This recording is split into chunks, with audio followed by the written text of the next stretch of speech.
Hello and welcome to another episode of No Danger. My name is Jonathan Gilbert. I will be your dungeon master for today. And with me, as always, are my friends and fellow gamers.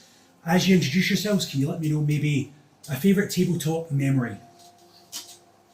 Yeah, absolutely. I'm Ollie. I've been playing for a really long time. Welcome to No Danger. You're so welcome anytime. Every time. And a favourite, what was it? Roleplay moment? A favourite tabletop moment? A favourite tabletop moment was our two characters, myself and Jonny. We were playing two goblins named Fimbleshank and Leerog. It was sort of a Pinky and the Brain chemistry, where I was a maniacal genius and Jonny was a large barbarian. I was an oaf with a stick. That's an oaf with a stick. And we abused we abused full damage mechanics to eviscerate a small army of bandits by me in wild shape turning into a giant eagle and dropping a large goblin on unsuspecting victims below. Yeah. And it was a beautiful time. And to clarify, the goblin was more orc size, so it was like 6 foot. It was massive, it ate far too much. Think we're on the paunch. So that being dropped on you again and again and again would not be fun. Excellent, nice. Depends who you are. Some people like it, some people are fine with it. I am Callum. It's actually nice to be sitting in the player seat. Of late, I've been in the DM seat quite a lot, so it's nice to be back in the player seat for a little while. I think probably one of my favourite memories is a game that Jonny and I were in where we were trapped by this genie in a different dimension. And there was it was clearly kind of set up in a way where there was not meant to be any way out. Like, we were kind of stuck at the mercy of this genie to be sort of, I don't know, for them to make us, force us into some kind of bargain. Yeah. And I may have then just banished the whole party out of the pocket dimension elsewhere, which caused absolute chaos. But I enjoyed it no end. Yeah. So that's going to be up there. So frustrating DMs, that's always a good way. Yeah, so look forward to today. It's not going to be good. Ross, please save us with something that's not frustrating a DM, but actually fun. Yeah, so I'm Ross. I'm also usually in the DM seat as well, so it's quite fun to be a player again. I think one of my favourite moments or favourite characters that I've played is definitely got to be Phelan. So the father of one of our characters in season 1 of Atlantia, father of Daisy's character. I just loved playing that mad inventor and then having all the different all different interactions with all of your characters was really fun. And then coming back to play Phelan again as a player and as a PC on the other side was great, and got to sort of revisit that character as a player. It was really fun. I remember coming in as a player in that game thinking that Thielen was like the worst ever person. I thought he was much worse than he was. So I remember thinking he's this evil guy, and I hadn't really realised the actual backstory. I got it the wrong way, so I remember being really aggro against him. And then I realised by the end of the game, season actually, 1. it was unwarranted. It was so unwarranted. I felt really bad, to be honest. I mean, yeah, it worked. It was good in that moment. In season 1, it was a cool moment. And maybe showed a bit of a darker side of your character. Yeah. Anyway, this is the second session in our Amnesia dungeons, where we're going to be going through a dungeon, not knowing who our characters are, and you'll find them out with every passed or failed check. To clarify what I mean by that is when you pass a positive modifier, so like, let's say you got +2 in wisdom, if you pass the wisdom check, you get to scratch it out. If you fail, you don't. However, if you're garbage at wisdom and you fail the wisdom check, you then get to scratch it out. That's the way it will work. As well as that, when it comes to combat, you'll only find out once you hit what your pluses are, and then also on top of that, you'll only find out what your HP is once you actually go down. So this is a game of you figuring out who you are. Nice. Sabrina, please don't do that. Please leave that alone. Can you thank you. Figuring out not just who you are, but what you can do. For those that are maybe more seasoned D&D players, it might be a little bit faster. For those that might be a bit newer, May take a little bit longer, but we're in this together. And as the game goes on, I will be giving you your abilities once you scratch them out and figure out what they are. Fun. So- Fun. Let's just jump into it. You wake up in a dark grey stone room. It feels cold and damp. There's moisture in the air and it smells slightly rotten. As you realise that you're laying on a bed, you realise it's covered in ectoplasm and it burns your skin to the touch.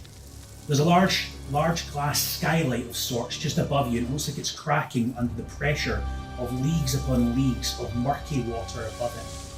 This seems a slightly lighter colour than the ectoplasm that you're currently surrounded by. You rise and see several other figures. The first character we see is Ollie, a dwarf wearing a long red tunic. His hair is greying red, and you see receding hair swept back. You have long red hair that's fanning out right across your body, getting tucked into your belt buckle, pale skin, and your green eyes are narrowed by the reaction of the light that's within the room.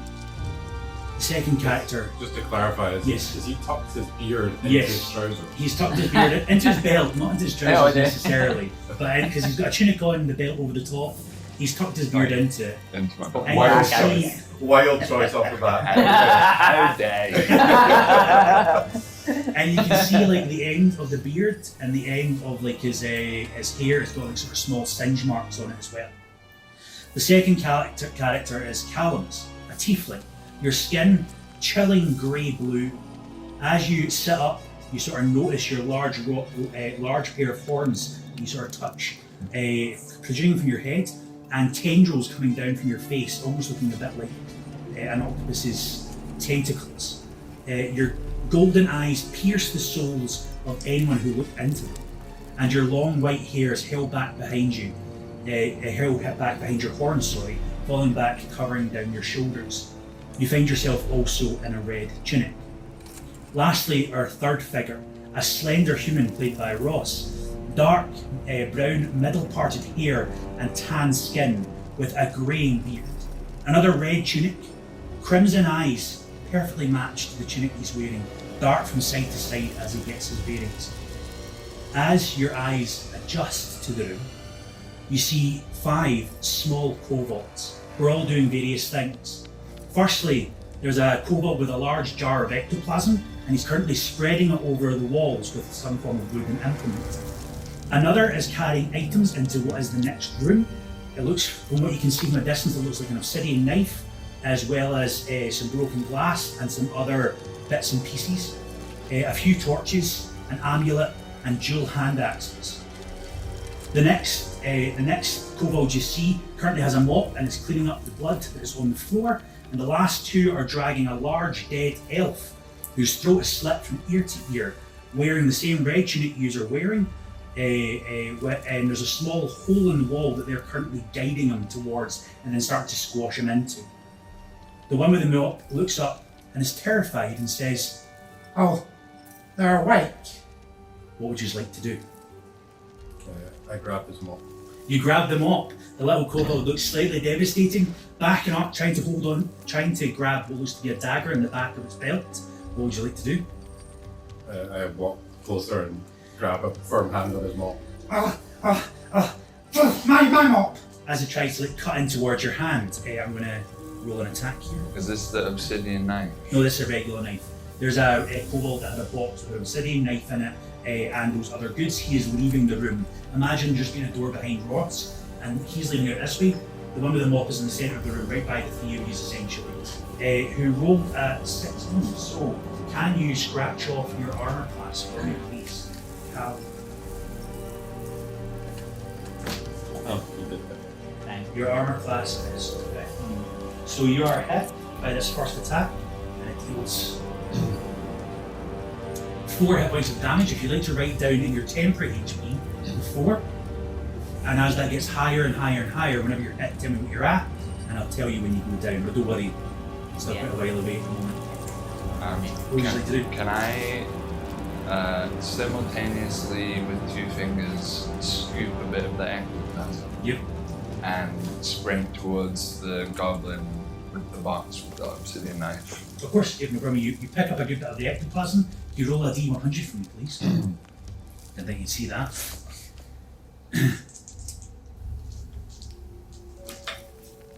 A 36. Okay, cool. And you run towards the kobold. Yeah. Ross, what are you doing at this time? I'm going to come back to you in a second.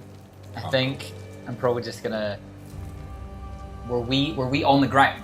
You're on like stone beds that were covered. Okay, in so we were like plasma. lying down. So you sat up and your feet now touch the floor. Okay.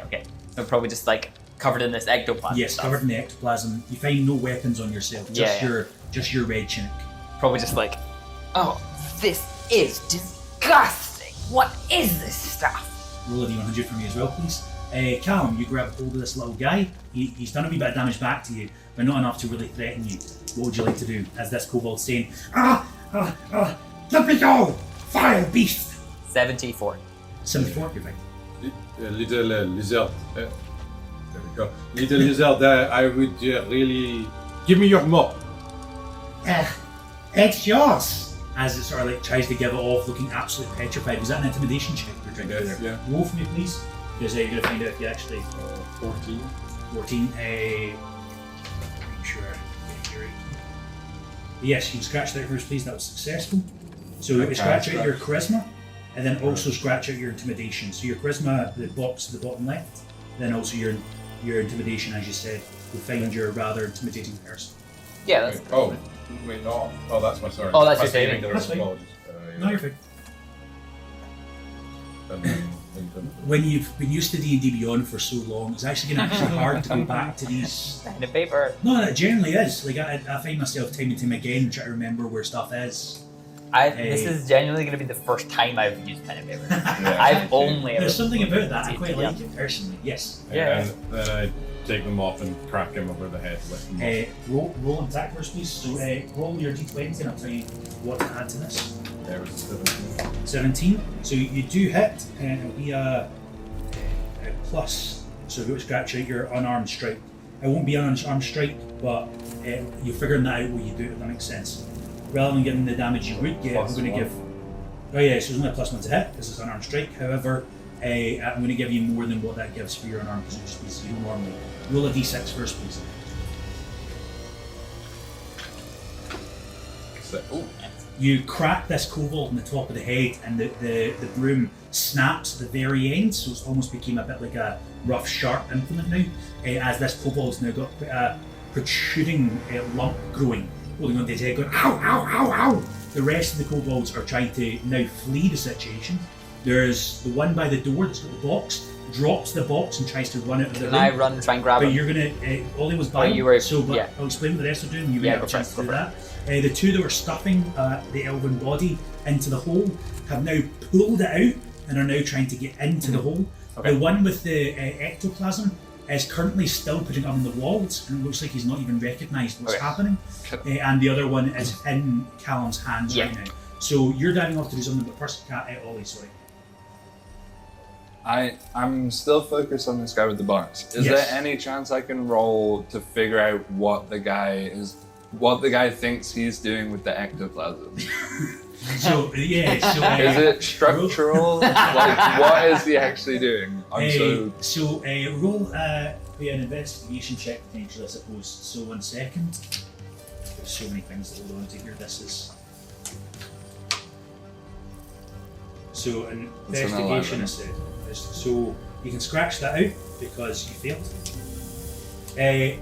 All you can tell is it looks like he's got something in his ears and something covering his nose and mouth when he's seen from the front.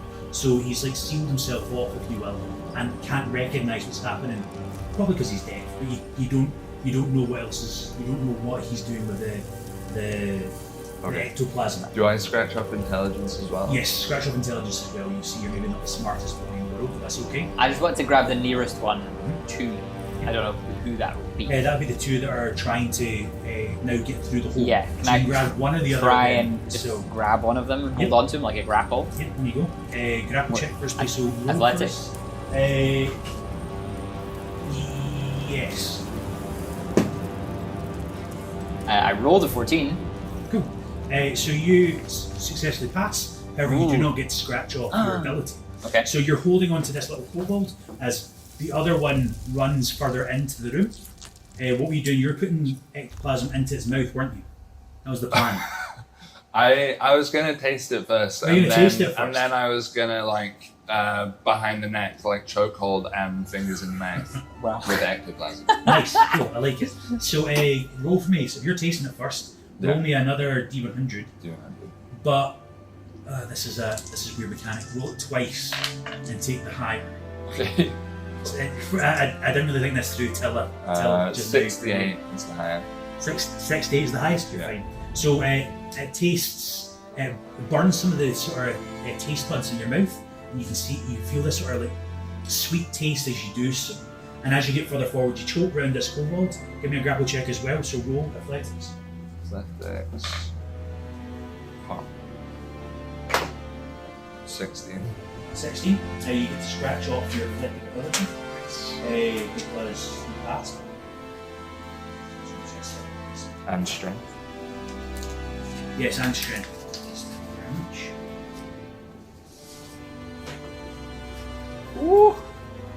I'm a strong boy. So you got him grappled to the point where he cannot move. You shove the ectoplasm down his throat. It's a modifier. And you see as you're shoving it down there, the same sort of bubbling sensation you felt in your mouth, you see it happening in this kobold, but nothing more seems to happen from there. Callum, you've got this little guy, you've popped him in the head so far. He's trying to some degree, surrender to you. What would you like to do? Can I attempt to pick him up by the throat? Yep, of course. Athletics check first, please. Wait, But why I'm going to give you are an you advantage so because you're already grappled. That was a 9. With advantage, sir? Oh, sorry. Yeah, because you're already grappled him again, that's 19. fine. 19? Yeah, so you can scratch off your sorry. You can't scratch off your athletics, but you do successfully do it. That gives you a... Oh, I can't. No, it's fine. I said it the wrong way around. I was looking at your acrobatics. That's a bit of a spoiler there. But you pick him up and you're holding him up into the air and you're sort of currently choking him. Are you wanting to try choke him out, or are you wanting to just get some questions from him? Desert, how did I get here? You walk up too soon! You walk up too soon! Is what it's repeating again and again and again. It's not really seeming to understand what you're saying. And then you actually, maybe if you took a moment to pause and you realise it's not speaking common, it's speaking another language and you can understand it. Can you write Draconic in place in the box to the right hand side there? It says proficiencies and traits. You can speak Draconic, and actually can we all three understand of that? you understand that same language also. So all three of you understand Well, Draconic. then in Draconics, I didn't say. Yep. Desert, how did I get here? The great gold one chose you. As he's looking petrified, and you see a little bit of pee come out as he's looking completely terrified as he's saying that to you. And the rest, once he says the great gold one, seem a little bit afraid as well. Not just about you, but afraid beyond that. Am I seeing this as well? You're seeing well, you can't because you're currently got your mouth in one, so it's not recognising what's going on. The two by you are able to are showing I've got fear. Yes, you've got one. Let's go back to you for a sec. The great gold one. What's he talking about? Is this? Why are we here? What's going on? Give me a persuasion check, please, or intimidation. What are you doing? I think persuasion. Persuasion. Cool. Roll for me, please. Oh, I've rolled an 18. Yep, scratch that out first, please. So, you managed to convince him that you, unlike your friend, are not trying to hurt him. So he's maybe willing to talk to you so that he doesn't get anywhere near the large person that's like choking his friend, or the other one that's also choking his friend. Both are doing similar things. He's just scared and thinking you're the more rational one. Okay. His friends ran in. He says, the gold one is who we serve, the great gold one. He brought us together to put on the games. I've said too much. I've said too much. I've said too much. We. Who is we? Is this us? Is this you? Pulls out a dagger. He is about to start doing combat. The one in front of you is going to start doing combat. The one in front of you is going to start doing combat. So let's go on initiative, please. Okay. Do I roll my? Do I scratch off my charisma as well? Yes, From scratch that your charisma persuasion, as well. yeah. So everyone, scratch out your initiative, and Yeah. add that to your That's roll. cocked. Woo-hoo-hoo-hoo-hoo. Okay. Also, Ross, you get your first ability. Oh no. You sound like you're upset. I got a really big plus and then rolled really rubbish. So you get your first ability. This is a passive ability that gets rolled the first time you get initiative. Oh. It's called Alert. So you get Yes. you get higher initiative, which is already on there. Nice. But you can choose once you roll your roll to swap with anyone on your any willing ally. Yeah. You can maybe argue these guys Oh, might well, not be willing we at don't the know. moment. Yeah. You can swap initiative unless one's incapacitated. So, Thank you. Nice. I'm willing to swap. so can you tell me your numbers, please? I got an 11. 20. I got an 8. So, 20, Red street. 11, an 8. Are you swapping with anyone? And is anyone No, willing? Okay, Callum, start us up, please. So you got this kobold in your arms. You're currently raising it up, and it's got no way of really defending By itself. the neck. By the neck, definitely. What would you Can like to I use it as a bludgeoning weapon against the wall? do? Yeah, I think you can definitely. You also have do a that. sharpened So- sticking hand. This Pretty is much. also a thing. So, let's see if there's anyone stands in here might do that. Yes. So, roll for me, please. Just a d20. I'm going to give you a with advantage. So, roll twice and take the higher. And it's just with that same +1 that you'd normally have. 10. 10 plus 1. Let's see what he rolls against it. Alright. You got a 9, so you win. So you thrust him against the wall and you clock his head off the wall. Roll a d10 damage from your please. Yeah. 6. 6. As you crack his head off the wall, you can see like the big bump you made earlier on as it's coming down is almost getting scraped away by the wall as he's going further and further down, and once he connects, blood just starts to ooze out as that lump is now completely gone off his head and blood is oozing at the top of where what was almost like the unicorn's horn was, that way, as it bleeds out and dies. Next up in the initiative queue would have been that kobold. Next up, Ross. So you've Well, got that one in seems- your hand, Yeah. just draw out a dagger trying to hit you with it. Yeah. Wait. Just trying to make sure she doesn't hear that. That's the one thing I'm worried about. Yeah. Mhm. Well, that seems unnecessarily violent. I'm just gonna try and restrain this one that Okay. I'm holding on to. So you restrain him, what you want to do with the knife is trying to stab you with.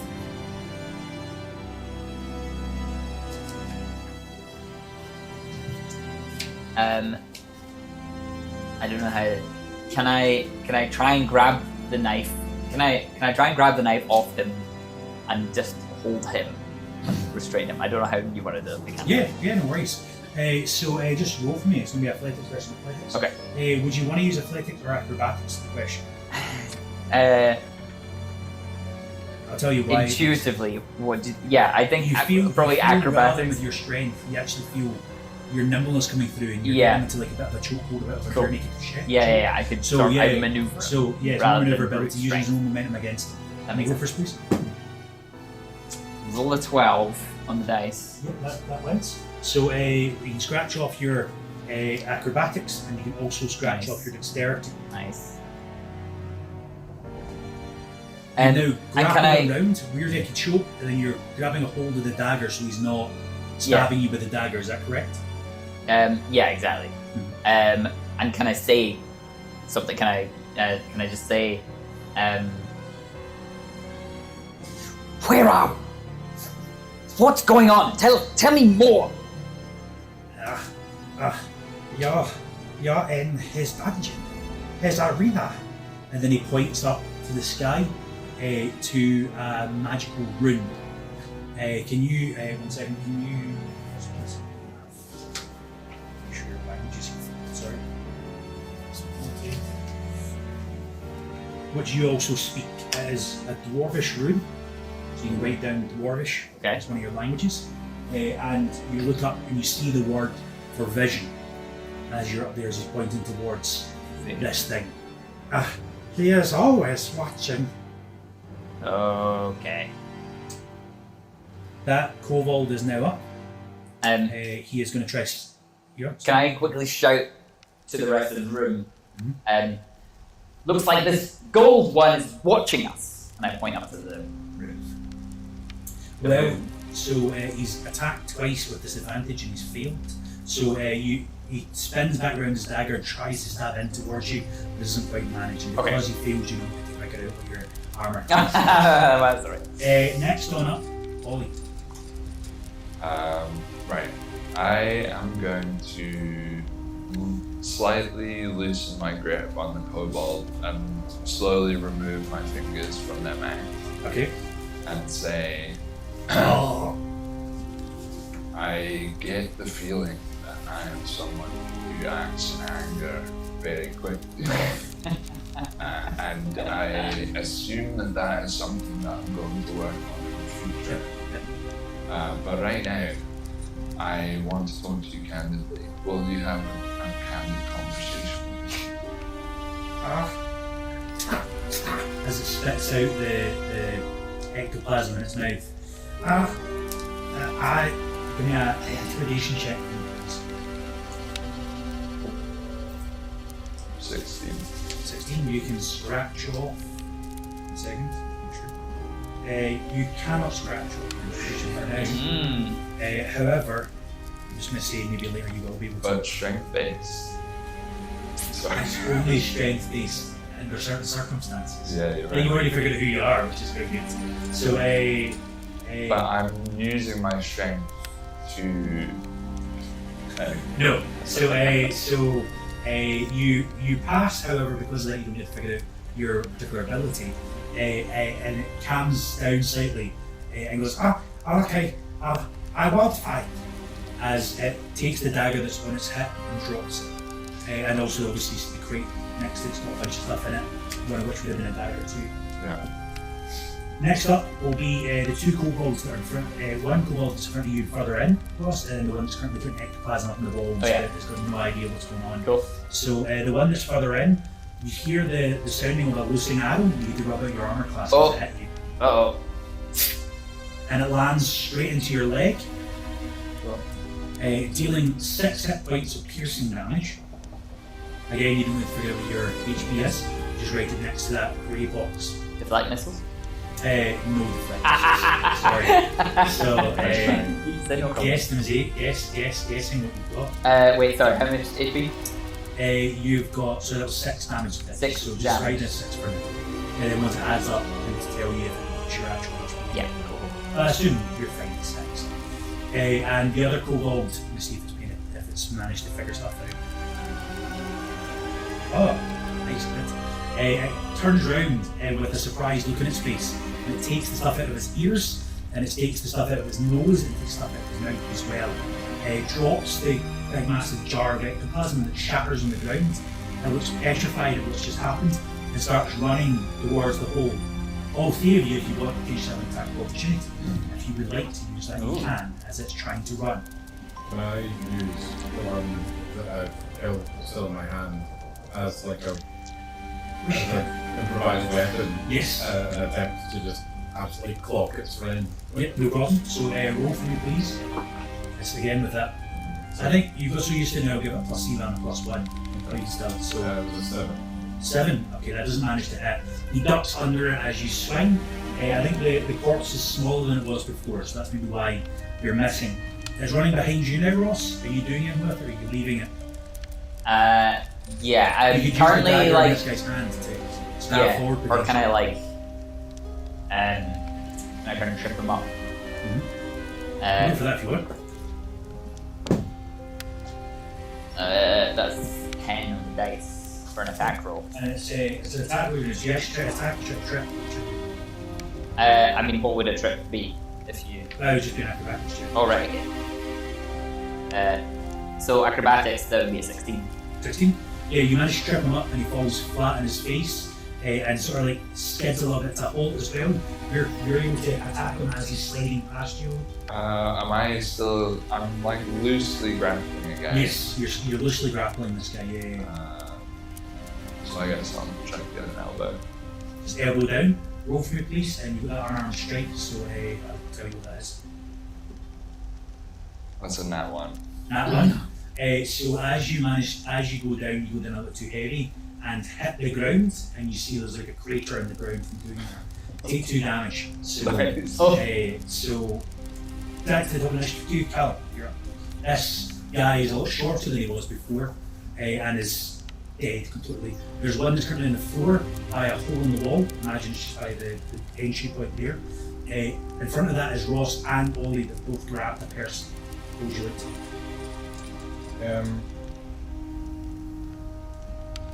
I don't know mechanically how this would work. What I want to do, and it might just be in my imagination, is attempt to set this one on fire and throw him at one of his threats. Oh, okay. So you feel a twinge in your blood. Like, you feel a twinge just in your blood that is a connection to something bigger than yourself. There's a connection to the weave, if you're thinking about the actual D&D lore. There's a connection to magic. And as you grab a hold of this guy, you're going to set him on fire. So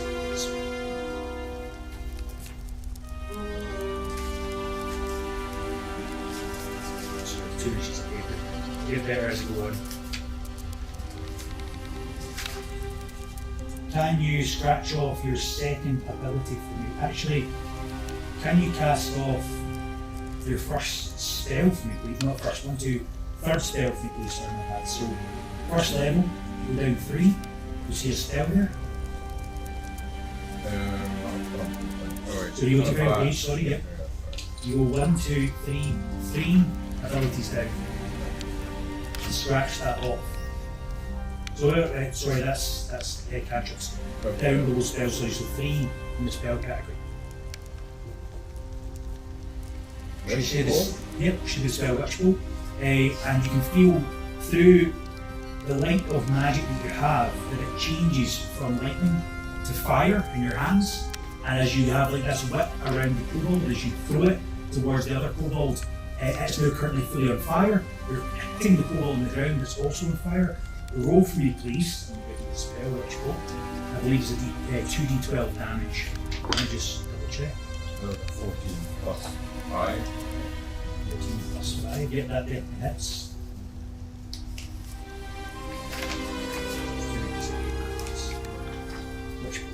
Yes, so it's 2d12 damage. Where's your spell worksheet? 16 damage. You bring down this fire almost like a morning star, with the kobold being the weapon at the end of it that's on fire, and you clock it down onto this creature. This creature completely explodes as you decimate it with your hit. As well as that, you can scratch off on page number 2. That's what I call morning. You can scratch off the bonus action ability 1. So it's the big square there, yeah, all of it. It tells you a fair bunch of stuff and you should be able to figure out roughly who you are. I've changed it's flunk of magic, it says, it usually says a different. Yeah, it says something else normally, but I've changed the word to magic so it's not too easy. I assume you probably figured out what you are. So as you look down there, you've done what's called transmutated spell, which means you can change any or any spells like fire or lightning or air. You can change it to another element if you want. So actually, there's a lot of information here, so I'm going to give you that all at once. But the bottom bit, that's what you're looking for. Again, too much to look at once. I'll explain that as we go. Don't get lost in that. There's a lot of ability to find it in one go. Kobold 1 is dead, as I said, because you've already told it. Ross, you're up. Did I kill the second one? Yes, yeah. You got it down and exploded both kobolds with it. Okay, so how many kobolds are still So there's standing? one that is in your arms. Yeah. There's one that's in Ollie's arms, and there's one that shot you from inside the hole with a little bow and arrow. Oh, To your yeah, left. shot me.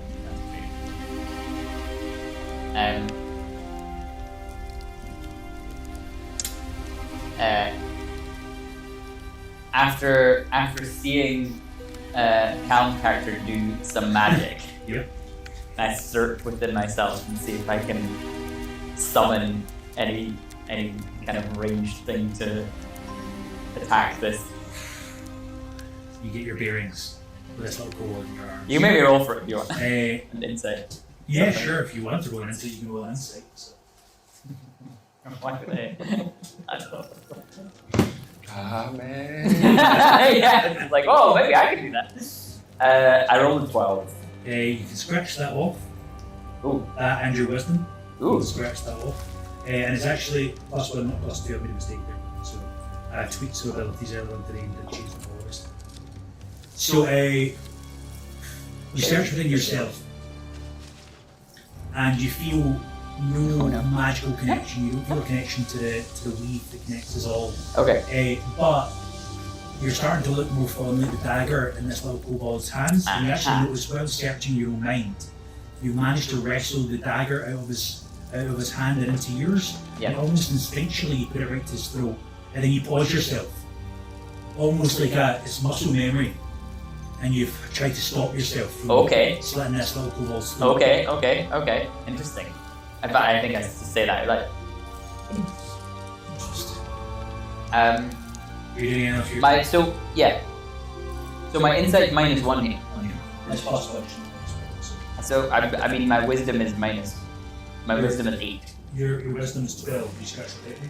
It's the second last one from the bottom. Yeah. What's that wisdom? You give me the wrong sheet. I'm looking at Ollie's sheet. Oh.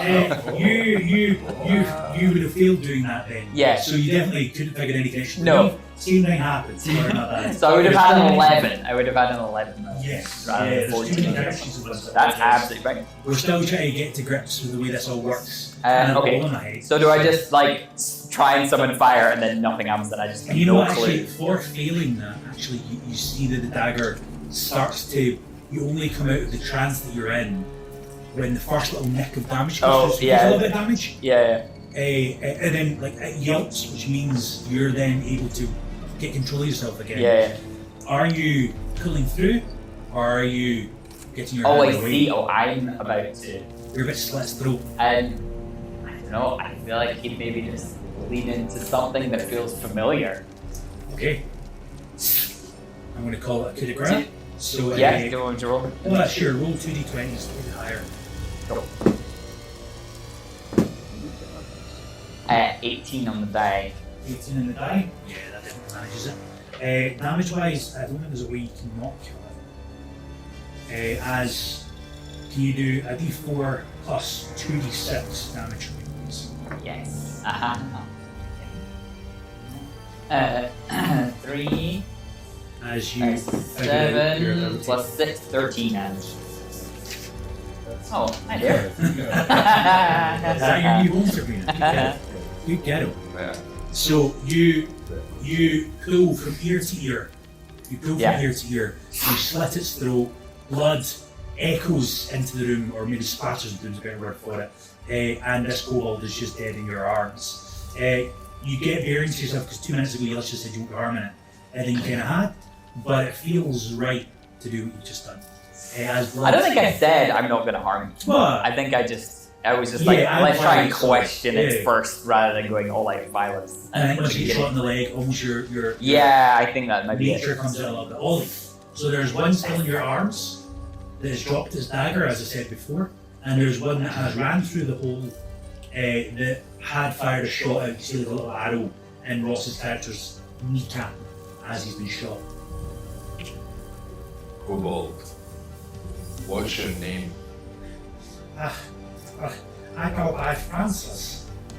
Francis. It's Callum. Ah, I just set up the rooms. I don't do more.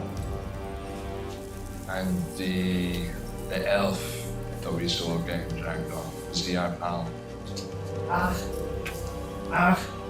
He looks kind of a little bit worried, and it says, "Well, you killed them. Me? You killed them." Should I do an insight check? Yeah. Roll for me, please.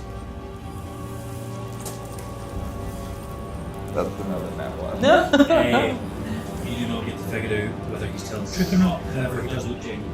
So he's like, "Yes, you slit his throat." And what weapon did I use to slit his He throat? points down to the obsidian dagger that's on the ground. Is that mine? Can I pick it up? Yes, you can pick it up. This is a +1 dagger. Nice.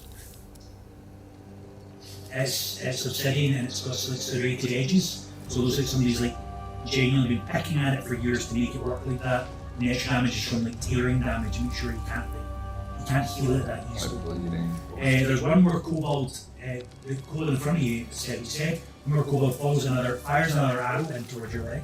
Mm-hmm. Oh, Sorry, Ross, you got correct. Yeah.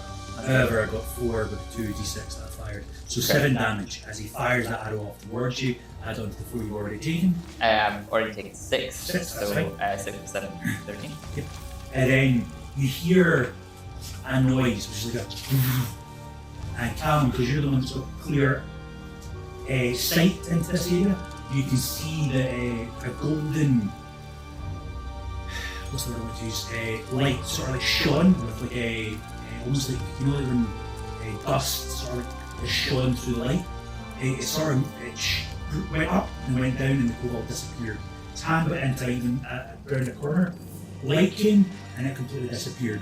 All you heard was the noise of it disappearing. Initiative is over. You have 1 kobold in front of Ollie. What would you like to do? I think I'm just holding this knife and it feels right in my hand. Probably look around for any other knives there. You see Ollie about He's got that obsidian one. knife. No, I think, There's lots of regular like daggers around the room. on other Every kobold has a dagger on. Yeah, can I just collect them all? You can get nice. You can get 4 daggers. Okay. Callum, what would you like to do? I don't know. Yeah, success. Sorry? Yeah. Ollie, you've got this kobold in your hands. I'll let him go. I'll let set him down by his shoulders and like brush him off a little bit. You're not going to kill me? No, I think you have some information that might be useful for this section. I've told you almost all I know. You're the second guy. He points off towards the room, so like you're in front of this sort of big door. He points off towards the room, there's a long corridor. He says, I was supposed to leave these around this room and by the corner, so that you would go on the trail and get them. But you knew that I killed the elf. Yes. What do you know of this place? What is it? Give me an intimidation check or persuasion check. What are you trying to do? I think just persuasion. Persuasion?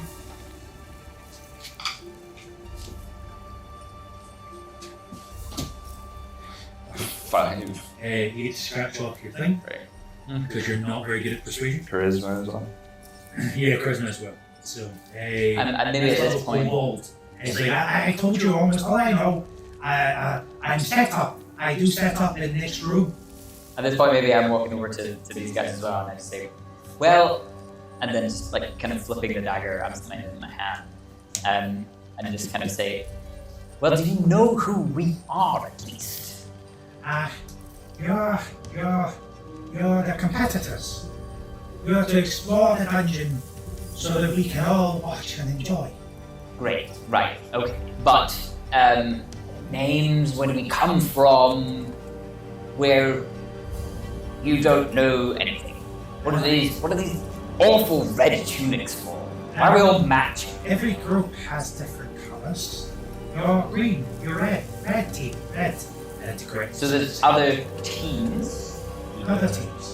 competing at the same time? Yes, and another room, there is another group that have just woke up to Adventure 2, and in another room, and it keeps going, and it seems to keep going and going and going and going, as if there's no end to it. So, and at the end, some of the groups, if they survive, will meet in big Colosseum and fight to the death. All for the gift of freedom from the Great Golden One. Shit. And was it yourself that tucked the beard into the dwarfed pants? No, he do that himself. He tell you why? You know why? It does look rather silly. It is a fashion faux pas. Do you know what? That's the one thing that when I woke up, I was like, that feels right. That was the only thing I had. And Look. just taken that away from me. You do you. That's fine. Do we have to work together? Yes, you can all fight for your freedom, but you must fight other colours. So green, grey, blue, all colours, whatever you're against, you must fight them because they're enemy. Only one team can get out. Right, good. One team, so if we win, we all win together. Yes, all win. But I killed the red elf. Have we been a different color? You were always right. Your group used to have one more. Why did I kill him?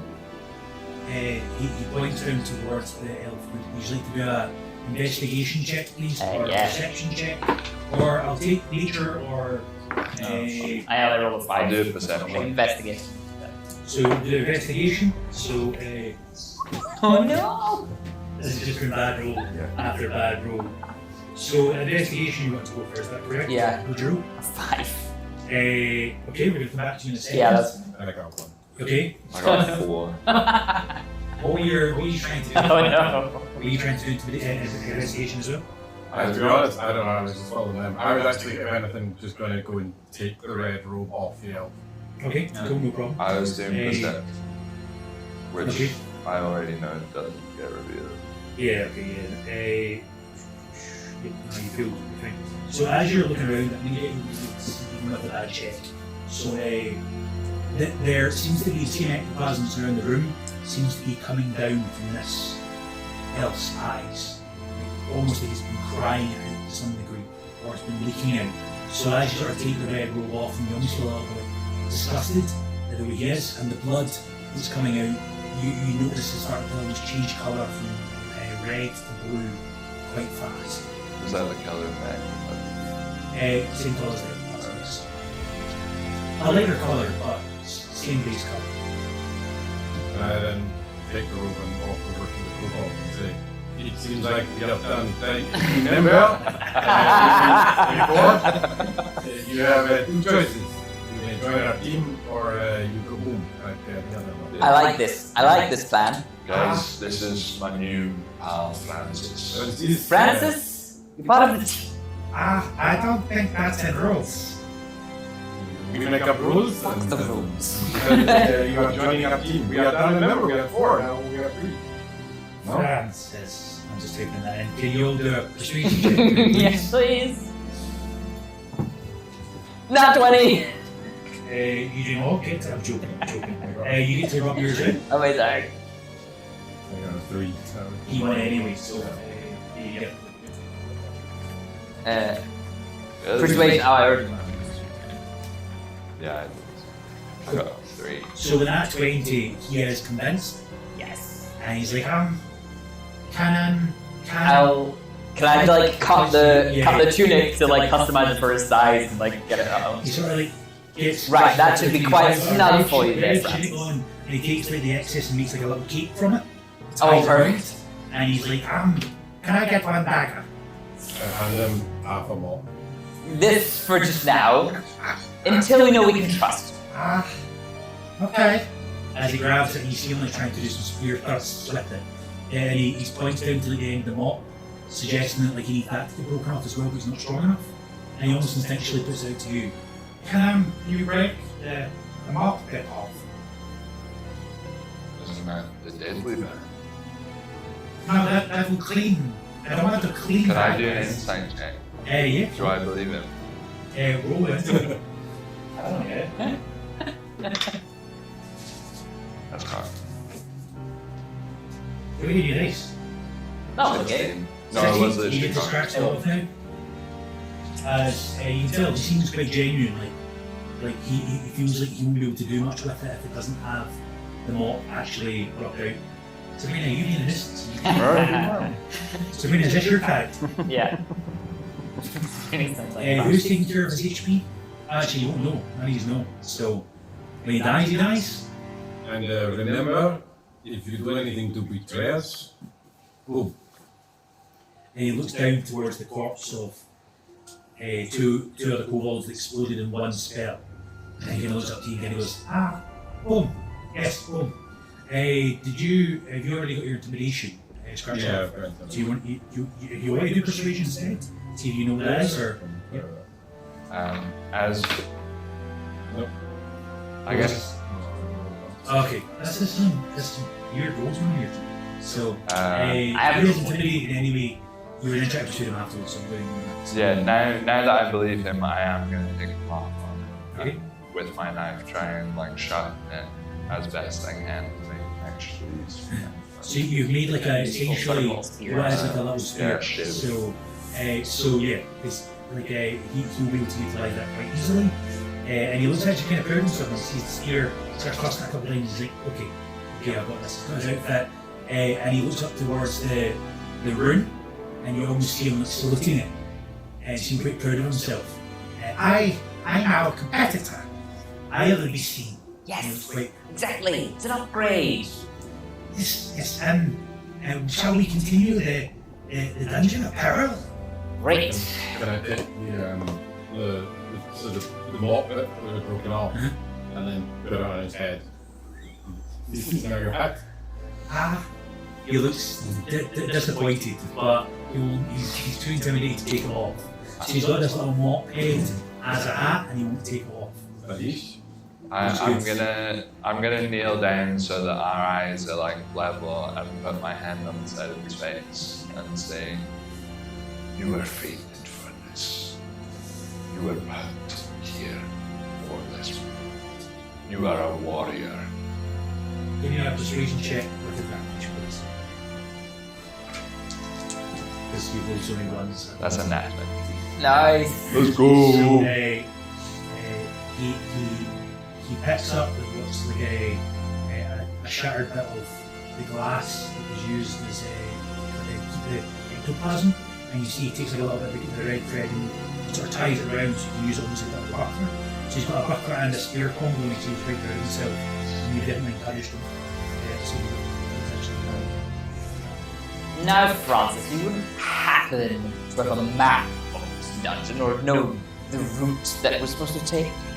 I don't have map. However, it is straight. You follow the roads and you'll face the encampments. There is no back and forth, in, out, searching. All right. It's one way, straight there. What about the teleport already? He points in towards that hole. He says, all staff have access to a great glass ball. It is not ball, crystal that is stuck in the ground. And if a kobold touches it, he teleports away. The staff box. Where we get, he points to the box, a scene with gold biscuits in it. For those to repeat what's inside, there's an obsidian knife, and it looks like it's like almost like a broken bit of dragon glass that's been chipped away. As I said, it's serrated. There's a few torches, there's an amulet, and there's dual hand axes. All right. Well, Take 'em up. what of this substance here? What do you know of it? What does it do to people? If you touch it too much, points down to the elf. Right. Okay. Um, You said he killed the elf. Yes, he killed the elf. With the stuff? You go crazy? Elf went crazy. Elf went very crazy. Okay. I know the guy said that I done it with the knife, but when I see the hand axes, do I feel any particular way?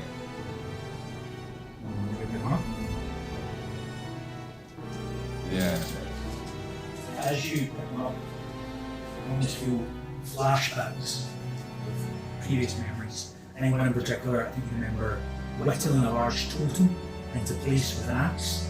So you're whittling it out, and on the totem you see the image of a large tree. And actually, when it sort of pans out, you see that you're in sort of farmland, and you're almost placing it in as like a warding off to ward off enemies. So you realise that axes are your bread and butter, let's put it that way. So I'm going to give you weapon mastery. This is. Can you scratch off ability number 2? Oh wait, no.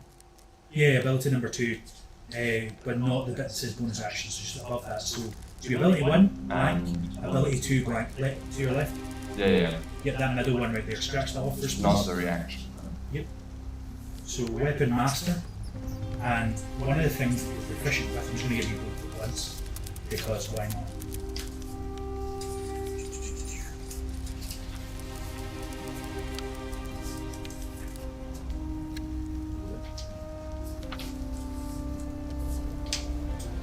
So you feel Do I scratch no, you don't them? scratch them.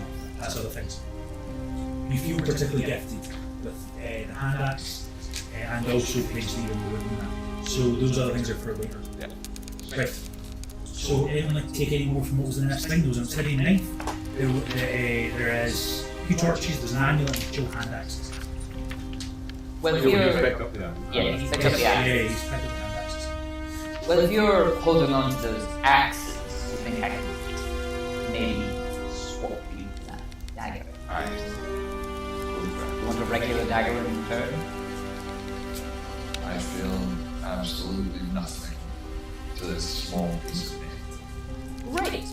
And I'll take the obsidian dagger. It feels right in your hand. It feels like this is your implement. And the last thing will be the amulet. As you sort of look closer to it, there is a large green eye that seems to be sort of looking around. It's not the same as the sort of runes up here. It just looks to be like part of the implement, almost a bit like a googly eye, but serious, not a bit goofy.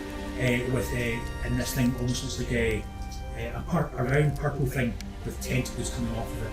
And once it fits around your neck, you feel stronger and more capable. And they give you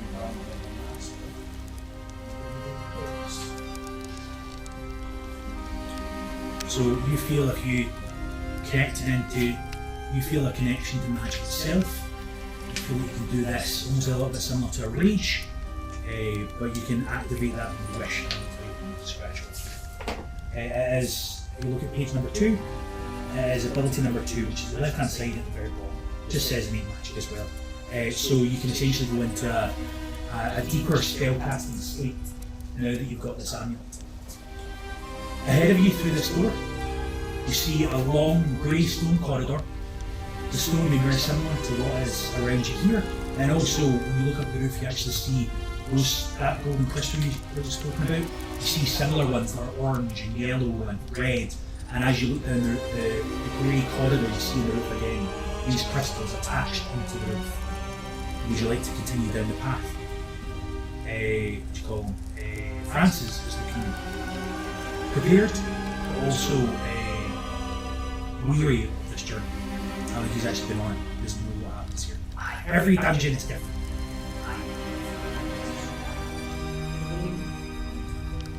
He's Francis. You are? You're the vanguard. Vanguard's big word. Yeah. You're The front? Are you with me? Oh no. Far too important job for me. I'll take it. I shall do it. You both walk together. Can I do a perception? Everyone give me a perception check.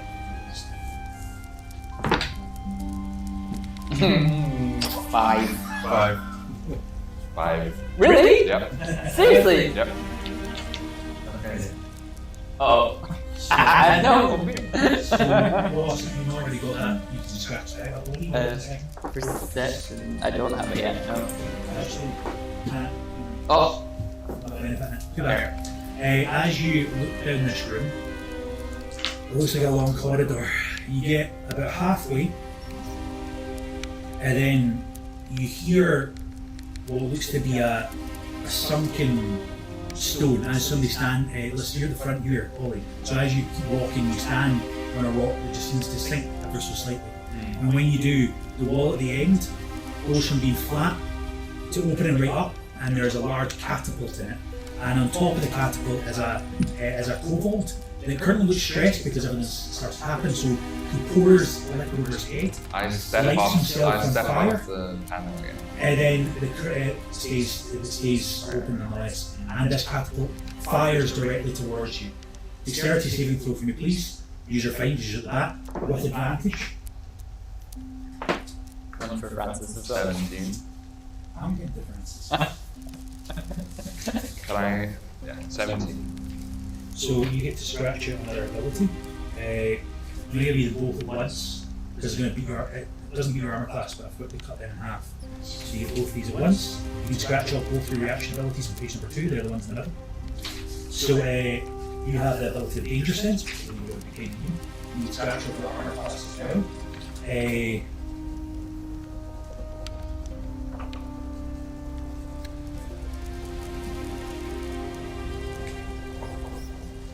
I rolled 13 damage here, so you get to half that down to 6. However, the one problem is Wait, this kobold has 9 HP in total. So if I don't pass this, he's instantly dying. right. Hey, who would like to roll it for me? I'm So gonna roll with a plus 3. You need to beat 13. What was the So last it's thing? a half. AC. 13 or higher. It's got plus 3. No! A 9. Okay, so this little kobold camped out side by side with you, Ollie. The catapult fires. The kobold that's in the air is currently on fire. Oh, hold on a second. That damage is halved because he is a red kobold. Fire He's resistance. got fire resistance. Yes. So the kobold's glass shield, he holds it up and the glass melts with the heat that comes off. The explosion blows up the kobold, as in the one that fired. Yeah. He's just alive. You can see like the bit that's covering his face has protected his face just enough on like 2 HP. And Ollie, you've taken a little bit of damage as well. I think you took 6 damage. So she's got 3 HP to clarify. Yeah. So Francis instantly goes, I'm not going in front no more. I'm not going in front, and backs up. Oh, but Francis, you did so well! You see in the distance that catapult's still there. However, there's nothing else going on.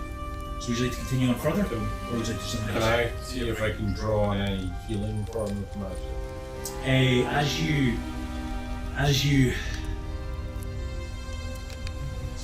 As you plumb the depths of your magical knowledge, nothing.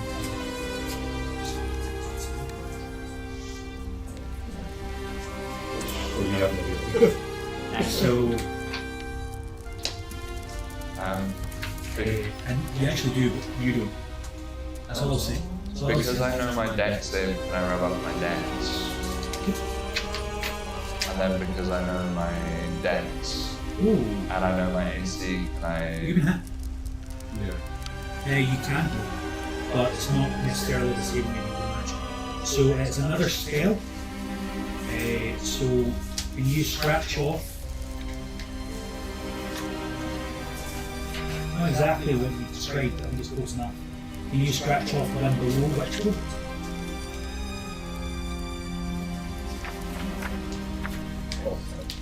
so you get Unless the ability can apply that. Well, it's just like temporary healing. Yeah. so you get 2d4 plus 4 temporary hit points. They can go above your regular HP, so you put that, you can take off what you've got and then add extra, so 2d4 plus 4 HP. do I know any of my resistance?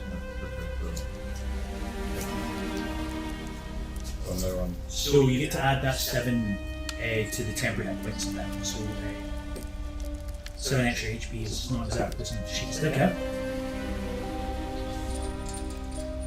What were you saying? Do I know any of my resistances? Not the,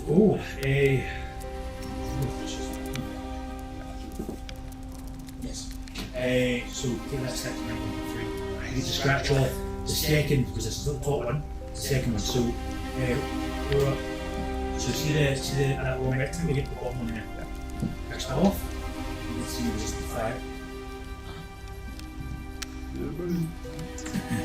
You can see as the fire surrounds Ollie's character, you see it almost get absorbed into his beard and into his hair, almost like it's pulling, and you see like the grey in his beard start to dissipate and it become a bit of a brighter red. What would you like to do? this long corridor is still ahead of you. I mean, well, if you're still happy to take the lead, then you know. I'm not. I stay back. I stay back. It seems I'm surrounded by cowards. Well, I've been slightly injured, as you can see. I got arrow. I got shot by an arrow. I would walk with you. I don't Did you really have to care. hold hands? To be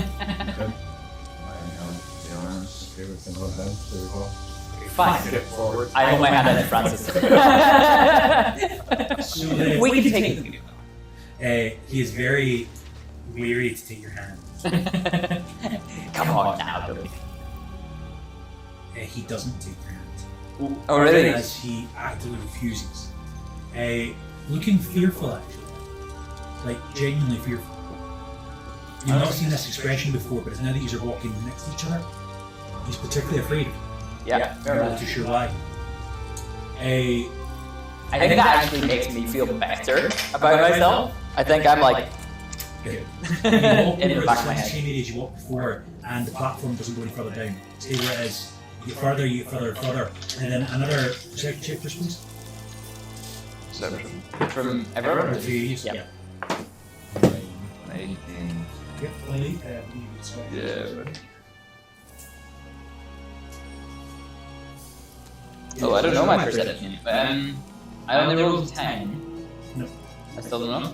So you can see in the distance there's two more bits that once you pass that area, Oh, once you pass that area, all the rocks essentially will go down a bit and it will fire again. So there's 2 more times it's going to fire. You can either walk directly into this, or you can find another way to activate the catapult's still there, but it'll activate the catapult again. Right, okay. You feel like connection. As you're sort of walking, your perception check kind of touch the ground to do so.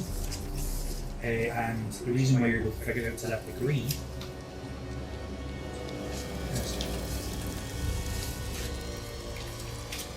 Too many abilities to focus on. Can you scratch out the bottom ability on the left hand side of page 2? You get what's called Stone Cunning or Tremor Sense, it's a dwarf ability. And essentially you're able to tell that it almost feels like both those areas are slightly wobbling from side to side and just need to be activated to be fired. So twice a day you can sense that the tremors in the ground, and this is one of those sort of times. So it'll last the next 10 minutes. Cool.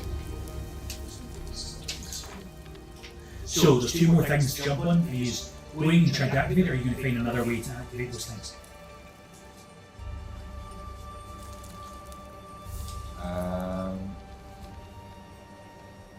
Can I... How is tremor sense worded? Can I get like a feeling of any loose stone platforms again? Like any... Yeah, so I wondered if it's like the plates? whole area, but I'm happy to might retcon that a little bit and be like there's little bits in particular. So as you're going over, I'll give you advantage on the on a survival check roll to make sure we get our way through it, no problem, without touching any of those pressure plates. So roll twice for me, please, to fire. 8 was the highest. 8 was the highest. Yeah. And roll again twice with advantage, please. Roll again with advantage. 50, okay, so second, you're able to find a path for the second time. The first time, another kobold appears right at where the Yeah, basket would be. Yeah. Lights himself on fire, fires towards you, both used in a dexterity saving throw first place. Can I rub off survival as well? Eh?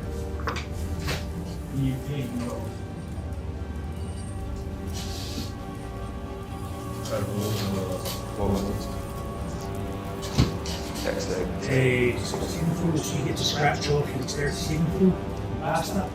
So does it have damage? Ollie? Got 4. 4. You get full damage from this, but to be fair, it's not that much. And I've got fire resistance. So 9 down to 5, down to 4, it's always rounded down, isn't it? And 4 damage for yourself as well. Yes, you can scratch up your decks as well.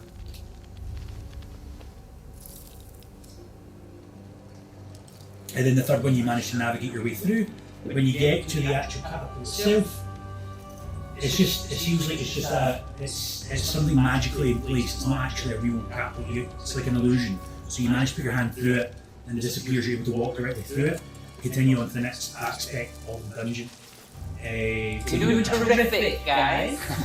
Well done. Brilliant job from Francis. Can I see where these kobolds were coming from? The kobold was magically appearing on top of the catapult. Right. So they're not real kobolds, they're fake. So at least these ones are. Because I think it'd be quite brutal them to actually set themselves on fire and like fire towards you. I mean, It would be a bit nuts. So, but you know, maybe because of their religion. devotion. So you come towards a large iron door that's got a red gem in it, and as you go over, the gem glows. The door opens, and there's a large circular room. And if you look from a distance, you can see in the middle of this room is an unlit bronze. I keep saying brazier. No, that's the wrong way. Brazier. Every time you say that's wrong. As you can see from a distance, there's also something inside it. The room, however, doesn't look like there's anything else going on. So there's a large door beyond it. There's a brazier with something in it. However you say it. There's a large pot in the middle. Fraser like Fraser. Brazier like Fraser. Yeah, That's a little bit. So brazier, every time. Would you like to go into this room, or you want to try and do some form of investigation first? Maybe it's not investigation.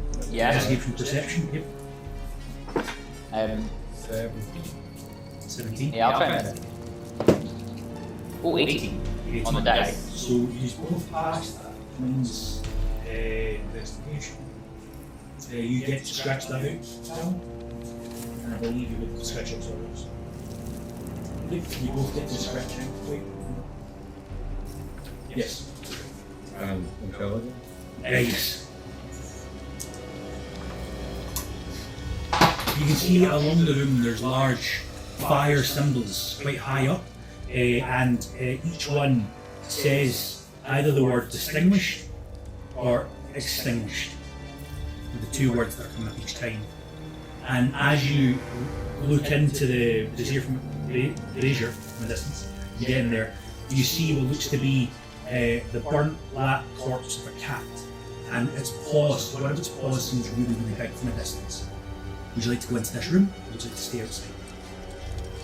Can I at this point state that I have this book, but You don't know this particular one. I have completely forgotten what this Yes, book good. was. I remember seeing it in the book, Yeah. skim read it, and I don't know. If you do know because you've I read genuinely don't know. You don't know because you read it. You just hear I think it. anyone we figured out, I might be like, oh yeah, but I, right now I don't know. I was given it by Gav actually, because Gav uses all these sort of things all the time, so they're great. So, Just for so honesty. are you walking into the room? I walk into the room. Nothing happens as you walk into the room. As you get closer, you see this small cat has a leather pouch on one of its paws. As you take it off, you look on the inside, and you see a pack of cards containing 13 cards of each suit, hearts, clubs, diamonds, and spades, as well as 2 jokers. All face cards resemble felines, and the 2 jokers are dogs. As you read a small inscription in the leather was wrapped around the feet, it says, "Our small feline friends, their wit most distinguished, pushed to great ends, their chances extinguished." And also within this pack is a pack of matches, implying that you have to burn some of the cards. What would you like to do?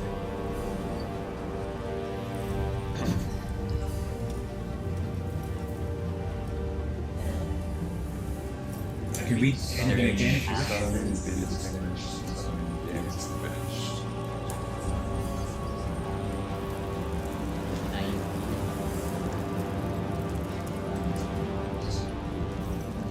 Everything's cast. Just the face cards like abstract.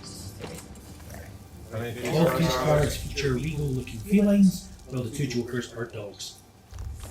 How many face cards are there? 12. Sorry, that won't happen again. Okay. Could you read it one more time? Our small feline friends, their wit most distinguished, pushed to great ends, their chances extinguished. Chance. I mean, yeah. This is quite a hard puzzle.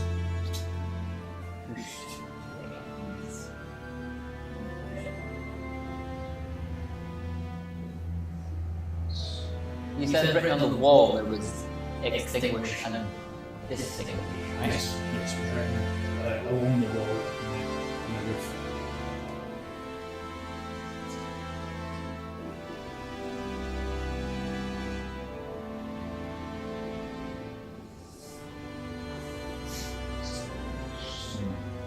So, you need to light some of these cards. The question is which ones you're going to light. So, I think you might have touched to some degree upon something. So, within your words so far, I'm not going to say any more than that. Though. I'll give you a bit of a. You can give me an investigate, not a arcana check, no, a nature check might be good as well. If anyone wants to do that. Yeah. I'll try and make it. Yeah.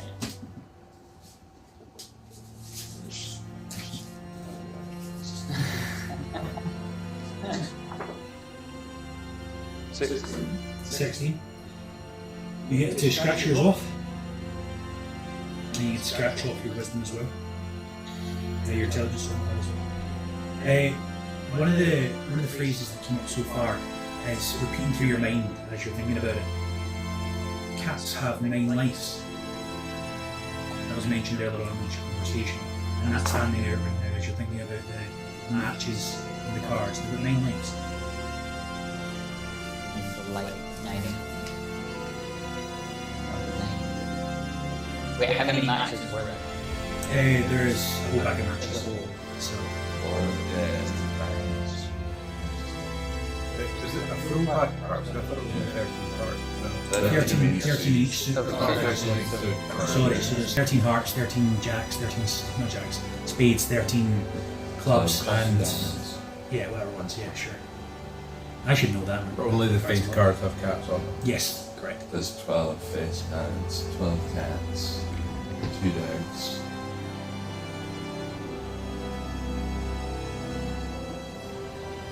Should we try burning them? 9 of hearts.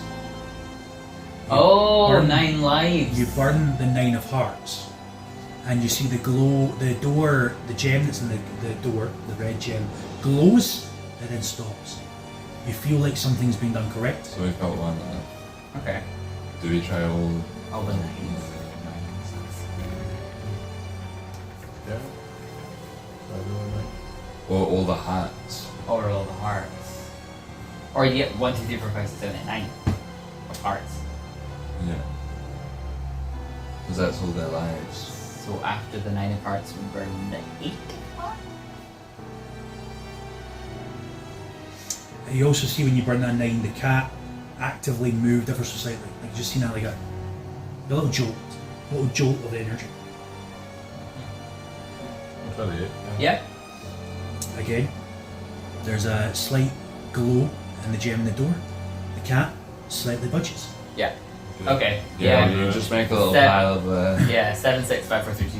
You burn all 9 of them in total. Oh wait. The 8. cat twitches every time until finally you see all the skin and fur on the cat comes back in one fell go. The cat is almost walking in the air with little fire footprints below it. It sits down and it goes pop, pop, pop, pop, pop, pop, pop, and it coughs out a large key. And as it coughs out that key, it disappears into smoke. The key is now on the ground, and as you look at the key, it's the same colour as the gem in the door. Yeah. No, sorry. can I do an animal handling to pick up the key? Yeah, of course you can. Sure. Just have your abilities. That's 16. You pick up the key. Thanks. You don't need to do anything. You can pick up the key. It's not an animal check. Anyway, pick up the key. You go over towards the door. The door starts to glow even more. You place it towards where that the crystal is. It goes in Wait, through the before I crystal. put it in. Sorry, yep. Can I touch the door? Yep. Can't save? No. Okay. Turn around. The door clicks open. Opens into another long corridor to go through. Would you like to continue on your journey? The kobold's looking quite impressed at you, Ollie, to be honest, so far. He's like, it's good, it's good. Oh yeah, right. I'm low intelligence. Can you all give me an investigation check for me, please, as well? 10. 5, 6, 7. 10. No. Go away, you're fine. Do we see more of those crystals that we think are these sort of cameras? You failed your check. However, because you specifically asked for it, I'll give you another roll. That maybe gives a little bit of a hint. Okay, 15, which becomes 17. Excellent. You see it. There's another dwarven rune with the word vision Yeah, at yeah. the top left of the room, clearly watching on what you're doing. I just shout out to it. Is this entertaining for you then? The kobold says, I assume it will be. It will be. They'll be cheering you on now. As it starts walking through towards the next room. Find exactly I wish I knew the name they were cheering on. Good question. Most groups actually discuss their names. What are your names? He Well, I'm says, assuming- curiously towards you. Do you remember? Yeah, not big clue. Should we- What do you call yourselves? I mean, we could just be Team Red, but I think we can come up with something a bit more creative. A stage name. A stage name. He seems really pleased himself that he's thought of that as the concept. Like actors. A stage name. Yes, please. Violence used to follow us. Are you suggesting that you want to be called violence or we are called violence? It's just a thought, we're spitballing. We are the violence, or the violence follows? Violence. Violence follows. Violence. And the obsidian dagger. That's a better mouthful, that one. I don't think they're reaming that off all that much with the There's so many bells, not bells, what do you call it? Help me out. English syllables in there, my goodness.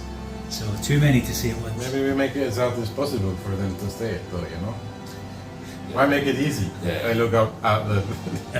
Why would we make your lives easier? That was true. It's a fair point. So he's not choosing a name. You don't have to choose a name to some degree. What? Black daggers. Squid Game? You can do anyone can try a history check to try see if you can plumb the depths of your mind to see any flashbacks of history.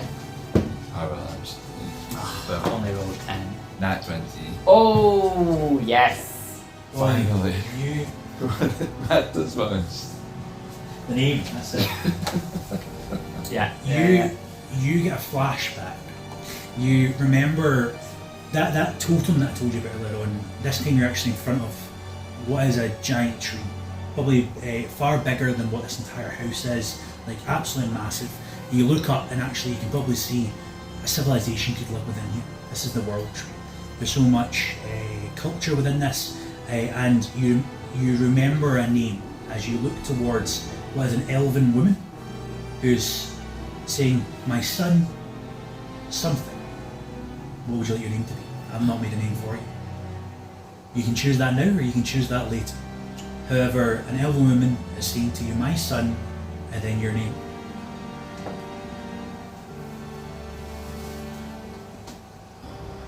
That's a lot of pressure. It's a lot of pressure.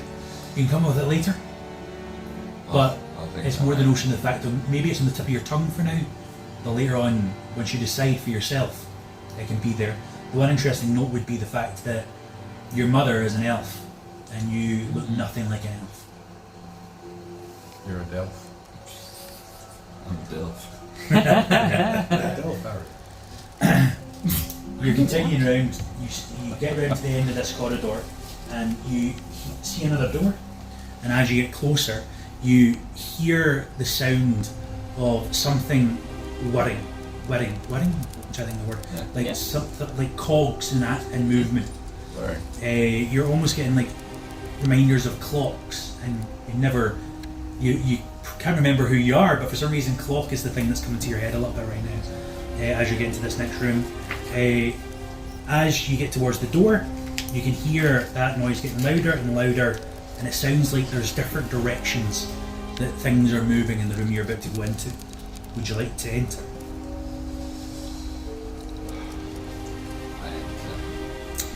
You hear the grinding of stone against wall, as well as the groaning of heavy equipment as steel panels rise and fall in front of you. Each time the panel opens, you can see a circular chamber. A large set of gears are at its centre, with portions of the floor around it spinning both in clockwise and counterclockwise motions. A large steel disc goes all the way around, one this way, and then one this way in 3 circles, if that makes sense. I'll show you a picture inside so you get a better, clearer image of that. Beyond the gears, you can see another door at the opposite side of the chamber, a steel panel rising and falling in front of it as the gears turn. This is the image that you see. An inch point at the bottom, inch point at the top. Circular room with 3 discs sort of going round it. Yeah. Steel rising up and rising down. Yeah.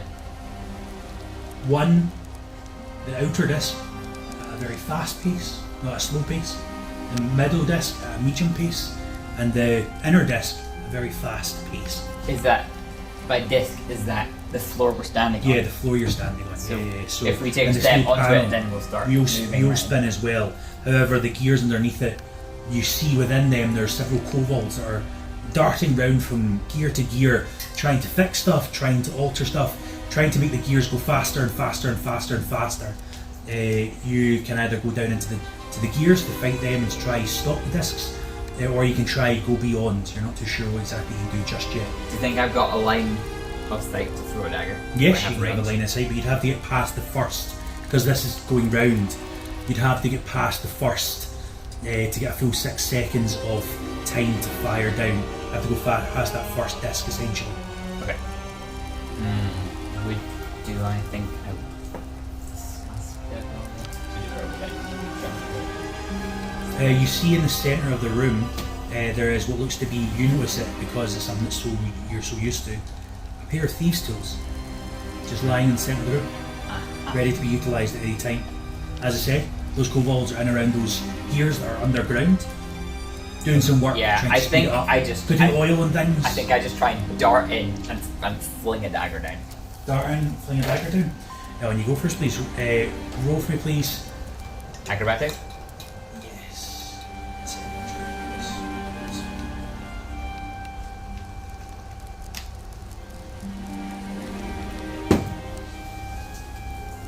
That is an 18 on the die, plus 6. Yep, you managed to do it, no problem. You're standing on the first of the belts, and you're going round in a circle slowly. And this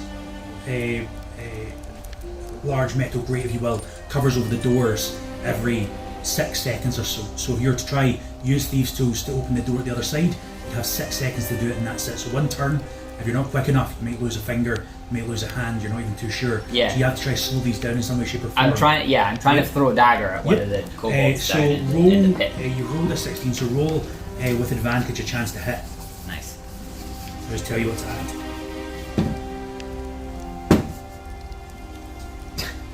Oh no, that wasn't 30. So 18 plus Plus whatever. 7 will be. So if you write is it plus 1 dagger or a regular dagger you're throwing?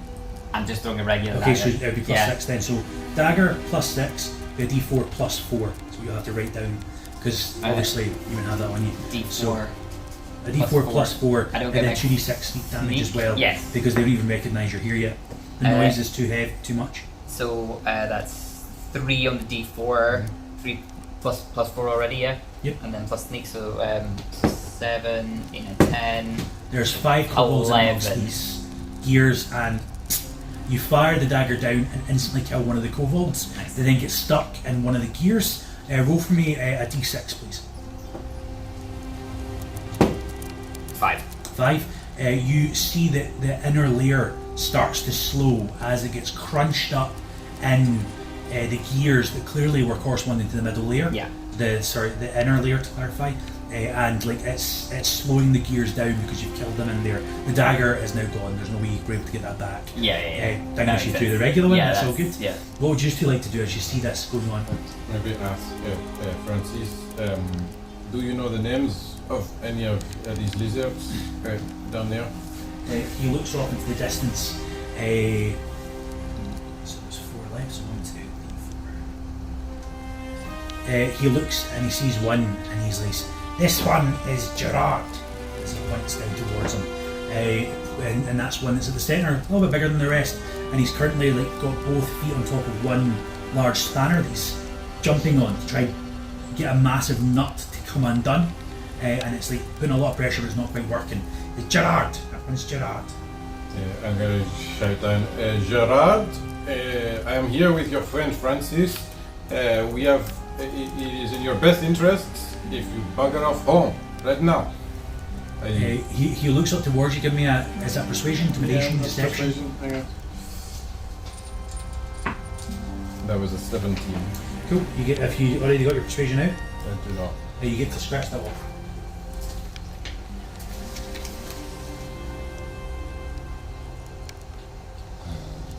So he listens and he tries to tell the rest of them to come with him because he is scared.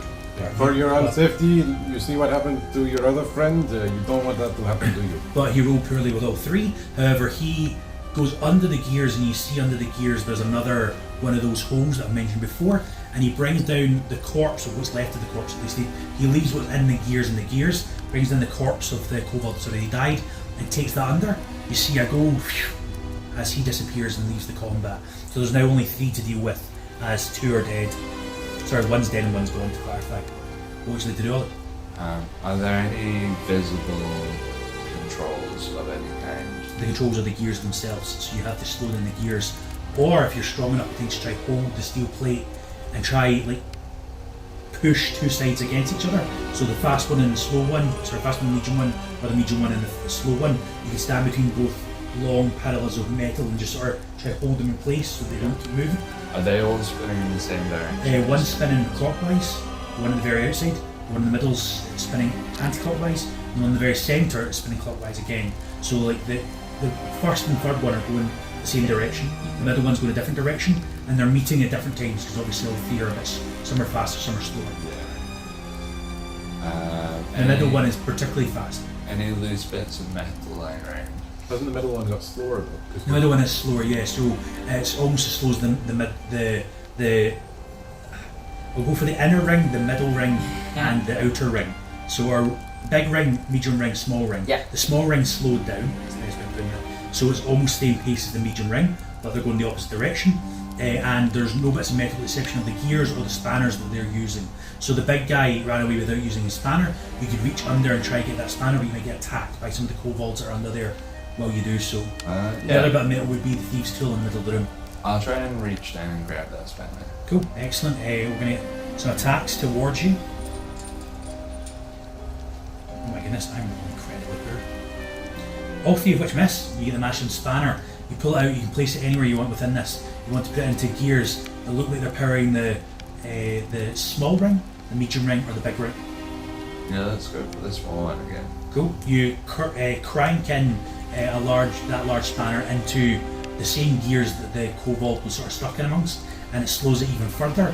It is now slower than the medium-sized ring. It's going a lot slower, so somewhere between the medium ring and the large ring in speed. So that means if you want to access those thieves' tools, they are available now. Yeah, definitely want gonna grab them. Cool. You can grab them without any form of hindrance. Give me an acrobatics check just in case. So what's the 16 plus 6? Excellent. You pick them up and they almost feel just natural in your hands. Yeah. You feel like you've got proficiency in them. So that means you roll twice when you use them and take the higher. So. Cool. So you'd have still 6 seconds if you wanted to try get the door, but if you miss it, you're losing a finger or you're losing a hand or something's going to happen. Yeah. Be very careful. Cool.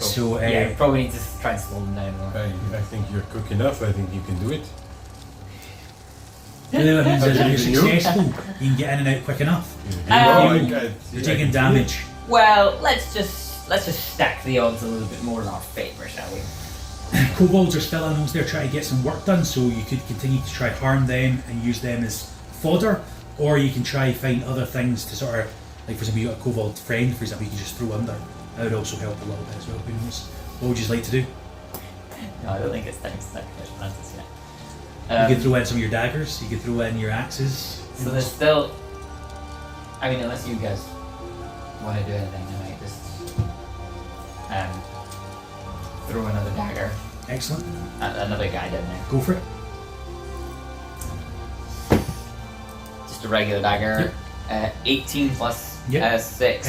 Roll for me please, D4, and then plus your 2d6 as well. Yeah, still get the Imagine it kind of coming from nowhere from them, so I think I'm fine with that. 4, 5, 7, 9, plus Yeah, 5, another kobold's 14. dead. Gets caught amongst the middle tract of gears, so that medium-sized ring slows down and is now almost as slow as the outer ring. So Yeah. all 3 other ones are going particularly slow at the moment. Cool. There's still another couple you need to sort of get filled up to slow it down to the point where you'd be happy enough to put your hand in with no recompense, if you will. You Yeah. get 2 turns rather than 1. Are you guys going to try to do something with what's in there, sorry? Is there space for me to squeeze down? Yeah, you can squeeze down. Yeah, so... I'll squeeze down and try and manually pick up some kobolds and insert them into Yep, some no gears. problem. Roll for me please an athletics check. Do you know your athletics already? I do. Okay.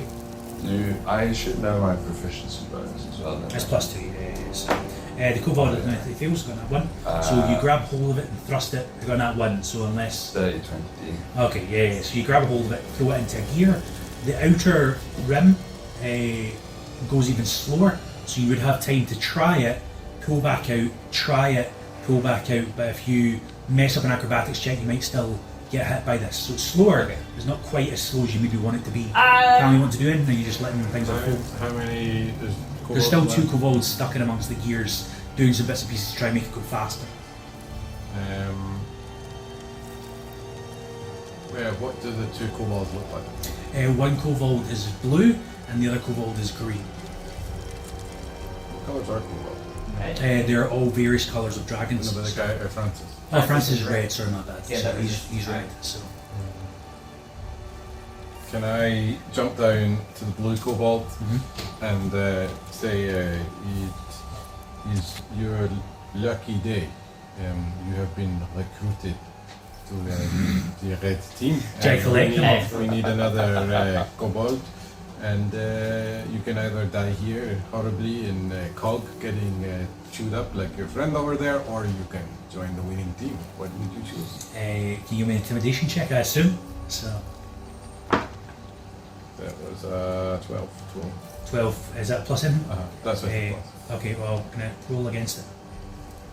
He got 11, so I don't think he's quite ready to join your team, but he's like, I won't hurt you, I will leave, happily leave, I won't hurt you, but can't join you, that's very dangerous, I'll get killed if I join you.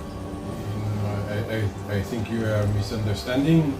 You have 2 choices. You join us or you go whirl in the cogs. Oh, I non-lethally place my kobold. He's alive still. Yeah. So yeah, his bones are shattered, but he's okay. Yeah, exactly. I rolled in at 1 on my second attempt, so I think he was trying to like get a bit of a courage check and failed it. So I think he's like, yes, I'll join you. Just don't put me in gears. Like he sort of looks quickly. His eyes dark to Ollie's character. What is your name? Oh my goodness, another kobold. I think he was going to kill them all. Excellent. Love it. I don't know, I'm just waiting for whatever end of potential combat might exist and we come in with a small army of kobolds. Right. That's a fair point, actually. Does that give you some form of advantage if you've got a whole bunch? Torok! My name is Torok. Rock. So the other two you've seen so far are both red, so I don't know if there's similar naming patterns going on or if I'm just making it and made blue. Torok! Does force count with my ability? Yep. So force damage you can change into something else as well. So I can change it to force. Or change away from force, whatever you got. Could I witch bolt with force the other kobold just straight into the machine? Yeah, of course you can. So roll for me please, chance to hit. 11 plus charisma. Yeah, that's his armor class is 12. So Yeah. you grab a hold of it, 2d12 damage for me please, see just how much damage it's going to do. I assume this will do the trick.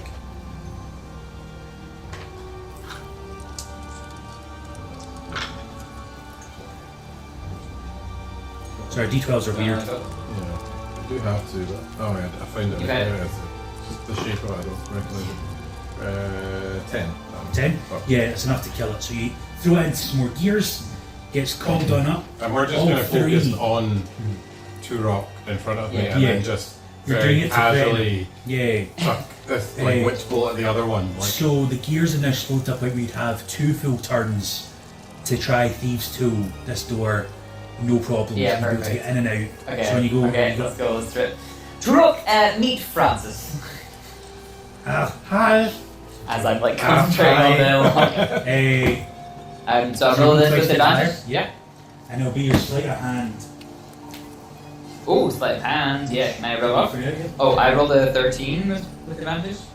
Yes, you get scratch at your sleight of hand, and you just hear as the door opens because it was a 15 check and you got 16. So, wait, what did you say you rolled? I rolled a 13 and this is Oh, plus okay, 6, so it's so more yeah. than that then, so not bad. So, Okay. math's never good. Comes in done, you jump through the door, no problem, and you guys get more than enough time to wait for the main thing to pass, and you can just cross. No problem at all. gonna make sure the kobolds go in first and no one tries to sneak away. Okay. Go on. They both passed their courage check, so they're both going into this dungeon further without any form of fear that you'd have to recompense. I say that only one of them should have to do it because Gerard Francis on your side. You're walking down this final corridor, and you see at the end there's a large iron door that is glowing red, and above it, in 4 different places, the door looks. It doesn't look like it's locked, to clarify. It looks very much like open doors that you've seen before. But above it, it says these 4 things. Put to sleep, but still dreaming. Eternally... Sorry, I'll go slower.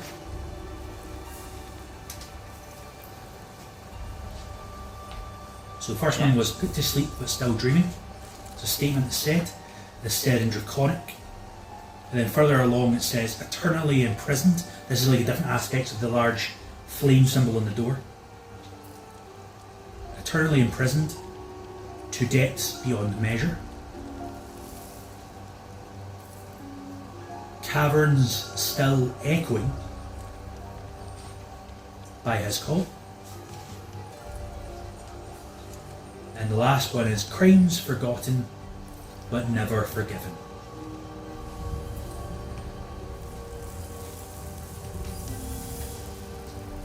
As you get closer and closer to this door, one of the kobolds reads this. This is the one that was in the last room with you, so that's Turok.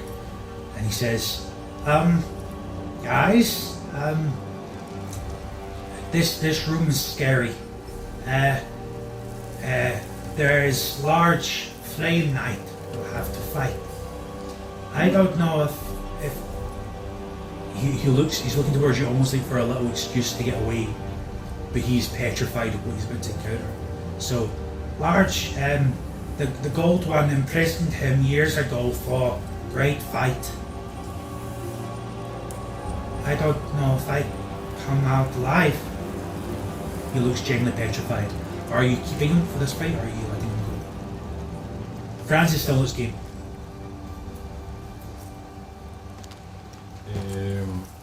think you underestimate your ability. You are little, but you have much. What the hell? Just hide in the corner. Hide in the corner. Can we give him like one of the spanners from the? Yeah. Oh yeah, the spanner. You use it. You still got the spanner? It's in the works, literally. Oh, okay. Oh yeah, true. So, It was. and this guy had a little spanner on him, so he's going to take that Okay. out. But it does look like it wouldn't be the best. Can I take it from him and just look over and be like, brilliant weapon. I think you can do more damage. Roll a deception check, Exactly. please. Absolutely. Gaslighting. Oh, for no 100%. reason. I rolled a 17. You get to, so deception, you get to scratch off your ability. He now believes that this weapon is like inspired. He's seen what you are able to do, and he assumes this must be like a really good weapon. Durok, how long have you been wherever the hell you is? I have been working for the Great Gold One since my father was born. Okay, so your entire life you have not seen anywhere but Just under the water here, and I have seen the Colosseum, which is in big bubble, big magic bubble that keeps water out, but looks like sky. You see him like trying to explain it in as best he can, but to give you an image that you would understand. You know, like the dome in like not New York, Las Vegas. You know, that big bubble where there's like videos like that. That's kind of what he's trying to explain. Where it looks like there's this great expanse, projecting on it, yeah. but actually you're still underwater, and it's almost a bit similar to like the Atlantia bubble, but much smaller. So it's what he's trying to describe, but he's not doing the best job. Have you never wondered what was beyond the bubble? The Great Gold One threatens us with our life. If we try to leave, we die. So you've never felt the air on your face? Little bit, but not fresh air.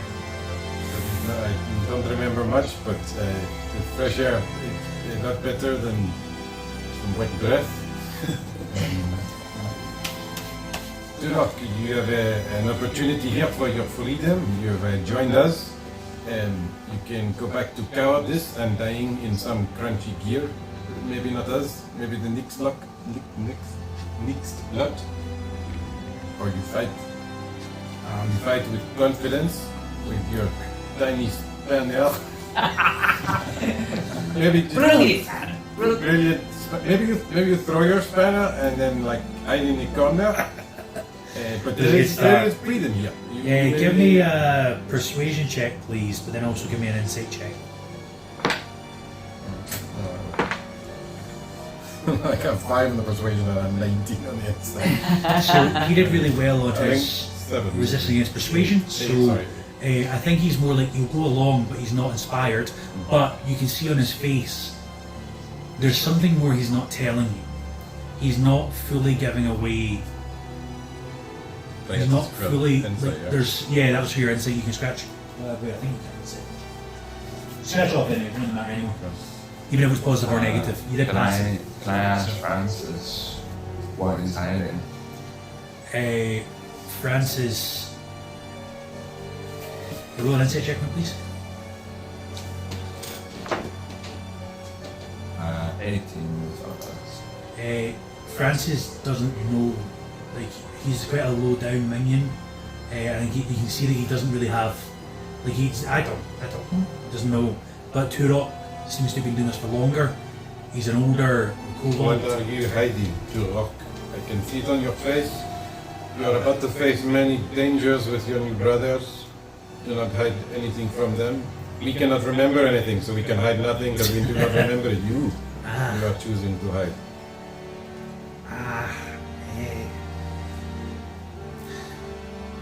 I have seen few adventurers fight in Colosseum, and they die. They all die. No one wins their freedom. They all die. You seem quite dejected in the statement. And we get sent, and he points towards the fire in the room, to depths below. Well, what's the fucking point? I'm raging. I'm just like looking up at the is there another like crystal thing? Yeah, there's another Vision. crystal. Just Yeah, like swearing at it, just like kicking the wall.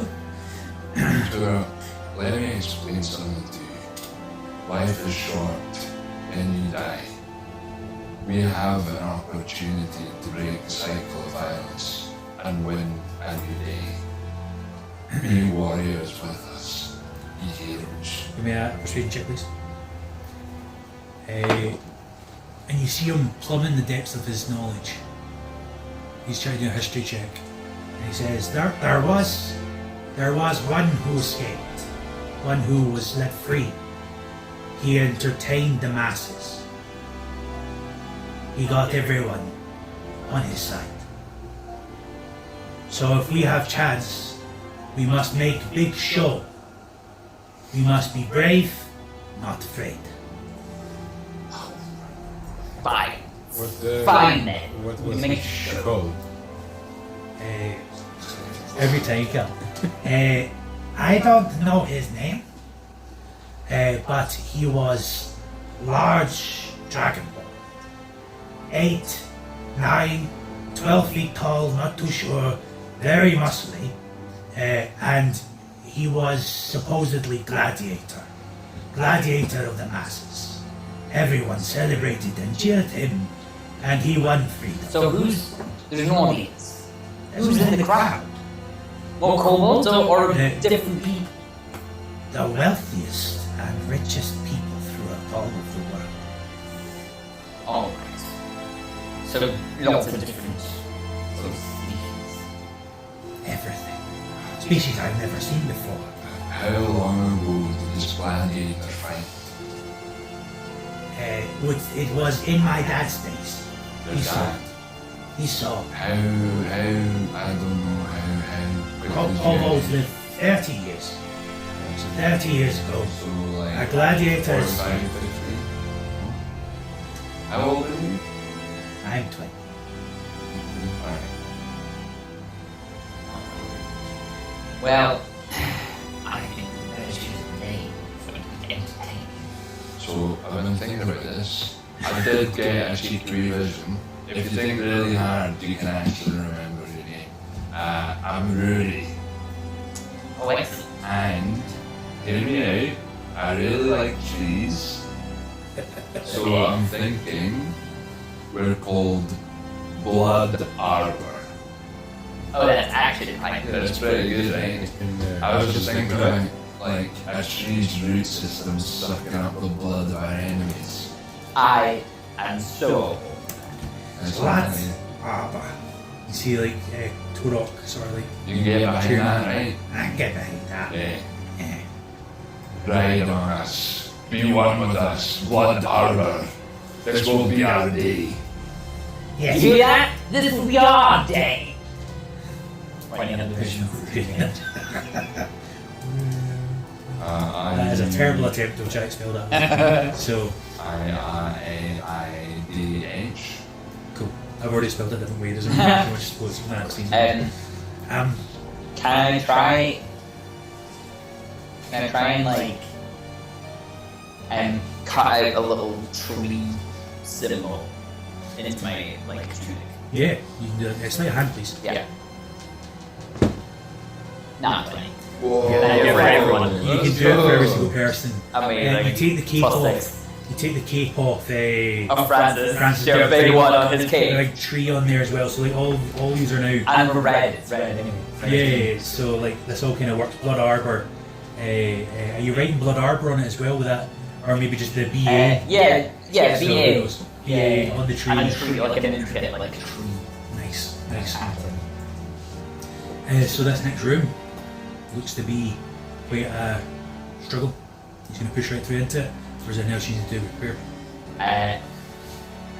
Should we take a little rest? Shots. One. Yep. I'll let a short rest. So yeah. We have our. Do we let our hit die then?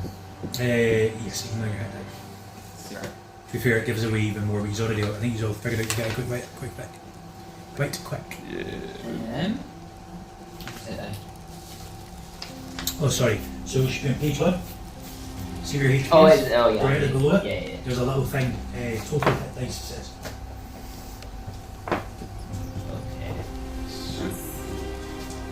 Okay. I think really my name is Alejandro.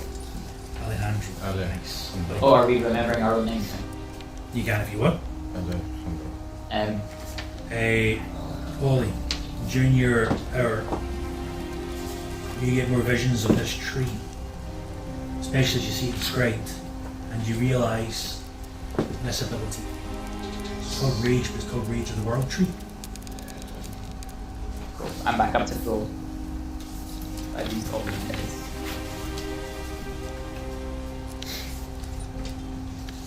And you remember, Ross, as you fired a couple of daggers, you maybe spend a little bit of time practicing, and you remember another ability you're able to do. If you just pause and wait, you get the ability of steady aim. Yeah. I also have is your weapon mastery, which I'm going to spit. I'll share with you later. For And daggers. it's supposed to be a sword rather than a dagger. Oh, okay. Would you rather be a dagger? Because I've given you a lot of daggers so far. I mean, yeah, I think so. Yeah, if you look up on your phone what Nick, I think it Nick, is. Yeah. and just write that in. So it's lastly, no, it's Dex is advantage. I think Nick means it always does 1 damage no matter what, which means you'll always get your sneak damage. I think, I'm not too sure. So, Look it up. right. So you spend time focusing, and I'm going to give you all your cantrips here at once, because you spend time focusing and you're going through you're tapping your magical abilities and you're doing them all at once. They're just So they're here. yeah, they're wait, what's the thing? I don't know. Yeah, they're those two. Yeah. Nick allows me to use the extra attack granted by the light weapon property. Ah, nice. So you can get So the I daggers can at do once. yeah. Nice. I like I think it. so. I like it. But obviously it wouldn't Ah, that's it good. would stack the steam. Although yeah, does that mean that it doesn't get the instead of it being Good a pass bonus that action? one. Yeah. No. But that second attack wouldn't get my plus one. That's a lot to read at once. If you want to just look up every time on your phone what each spell does, fine with that as well. But it's more so for your own knowledge. And then also, with all this talk of dragons as well, I'm going to give you one of your second level spells. So if you can scratch out all your cantrips on the last page, and also the very bottom spell of the second spell list, that is also another one. In the second level one. Yeah, the very bottom spell, the very bottom one. You can know the spell Dragon Breath. And are these abilities that you've given me here, are they the ones that I scratched off here? Yes, scratch them all off here as well. So yeah, Are those if you mess up a little bit, I'm going to get that much. You want to give you as much as you can before this fight. Take whatever hit die you need back. Add another Francis back up to full HP. I'm going to give Turok 10, him 9. This door is now in front of you. The door is unlocked.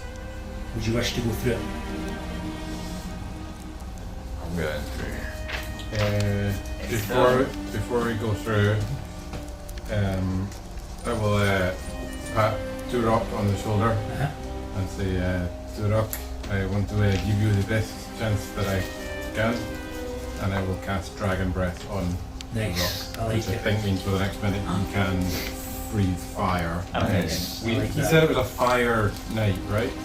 Yes, it's a fire knight, yeah. But to be fair, I'll do much more than a spanner would. So, But so I'll make him he's blue already, right? Or cold. yeah, I lightning. Would it be lightning or cold? And It's hot cold. fire would be weak to cold, but I could be wrong. Ah. I choose the breath type, so I'm Yeah, going to yeah. give him cold. Cool. Yeah, that sounds good. Nice. Which I think means you can just do that. That's his action, right? Yeah. Sweet. Okay. rather So than he's, you decide it was fine. he, like any failed checks of persuasion earlier on now What is passes cold weak to because he is so keen. Cold So, weak to fire. Oh, I don't know. No. Yeah. Sure they are. I don't know. well, no, if you a fire knight will have fire resistance. Yeah. Yeah. And at worst, you'll just have a regular chance of damage for that. But I'm not too sure. So let's say I'm going to look up. So I remember. Do you want me to clap? No, I don't no, think we need to. Do you? No. Are you thinking? No, because it's no. going It's the straight same at in. the start. So it's fine. It's fine. So I think I also remembered my name. Ruri and Alejandro. Alejandro. I'm pretty sure my name is Montague. But you can call me Monty. And together we are Ram. Oh, Oh, shit. We've just committed blood arbor. I made all these trees. We're not We've turning back got now. these amazing uniforms now, and Ram was right there. Yeah, that's it. Also, we would need to incorporate Turok and Oh, Francis. I'm so Ram. sorry, You're guys. right. That is so disrespectful of me, actually. Because I thought you were just NPCs, but you're actually fully fledged characters. They are being clearly very well thought out. All of the detail of their backstory is ready to go. That's it. And they're being controlled by Sabrina. That's what's happening all this time. She's texting me all the time. So, right. So you open through this door. Turok's got fire breath. You figure out some of your abilities over That's that. cold breath. Short rest. Sorry, cold breath. I apologise. That is actually genuinely important. You see a large rectangular room. The end of the room, there is another door. The crystal that is in that looks deactivated at the moment. You see those same 4 statements that I mentioned before around the room. The put to sleep but still dreaming, eternally imprisoned but to be depths beyond measure, cavern still echoing by his call, crimes forgotten but never forgiven. And you see there's at the edges of the room there looks to be like a sort of dip down into a chasm below. You're deep underground. This seems to be the resting place of someone very strong. And as you look in the centre of the room, you see a throne.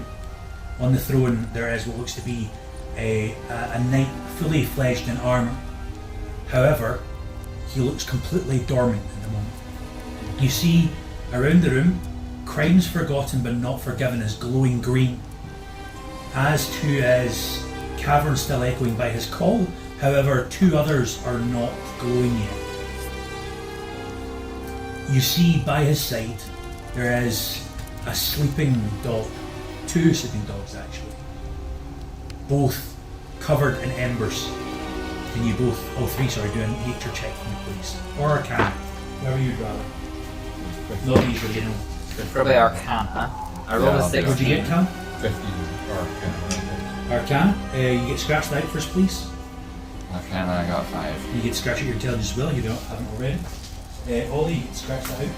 I got 16. Rolled a 16 you for get Arcana. scratched out as well. So, this is 2 hellhounds sitting side by side this large, dormant knight. What would you like to do?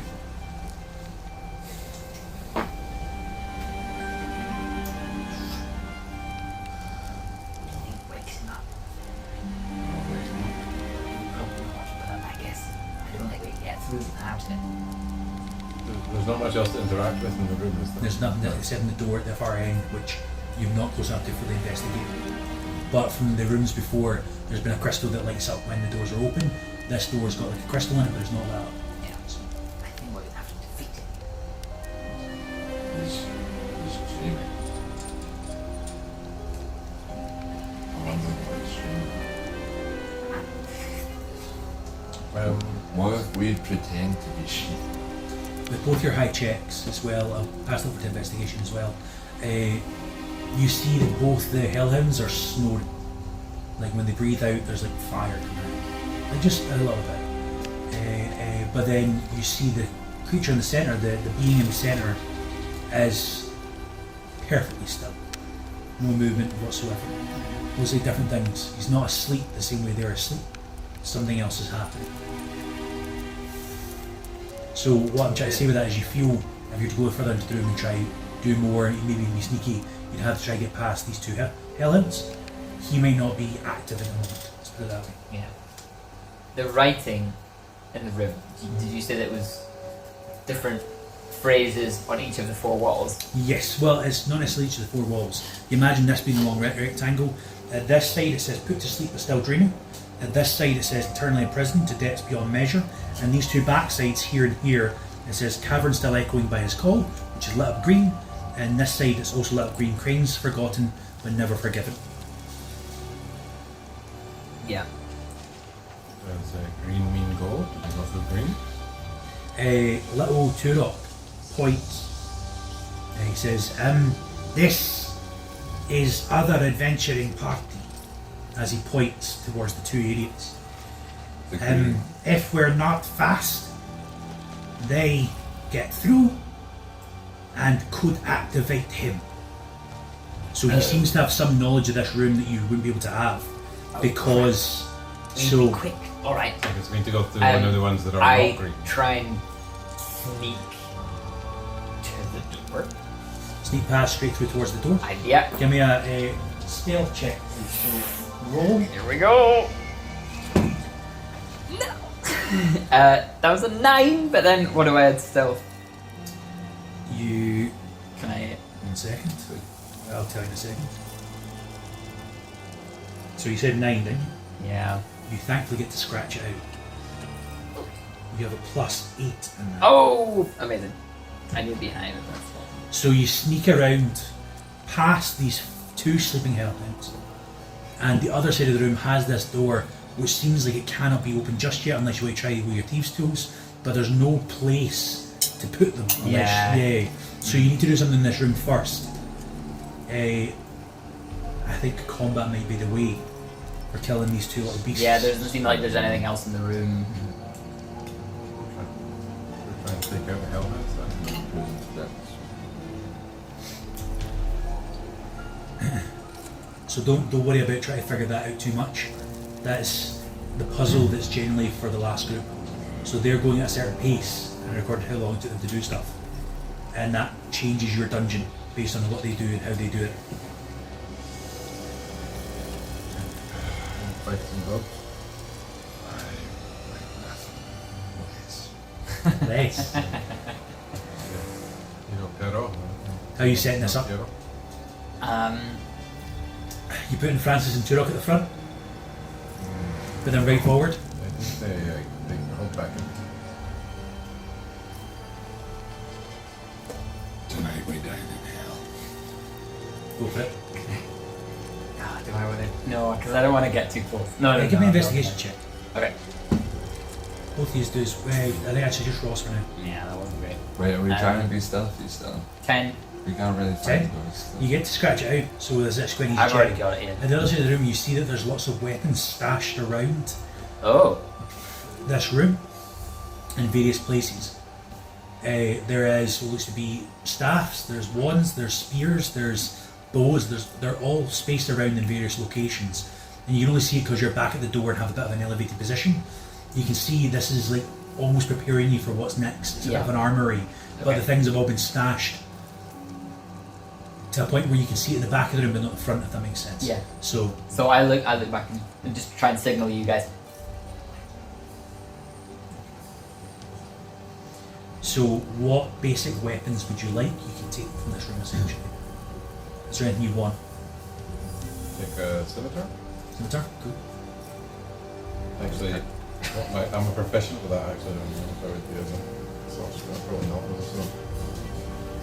Manage the basic weapons. Build things in the markets. Is this yours?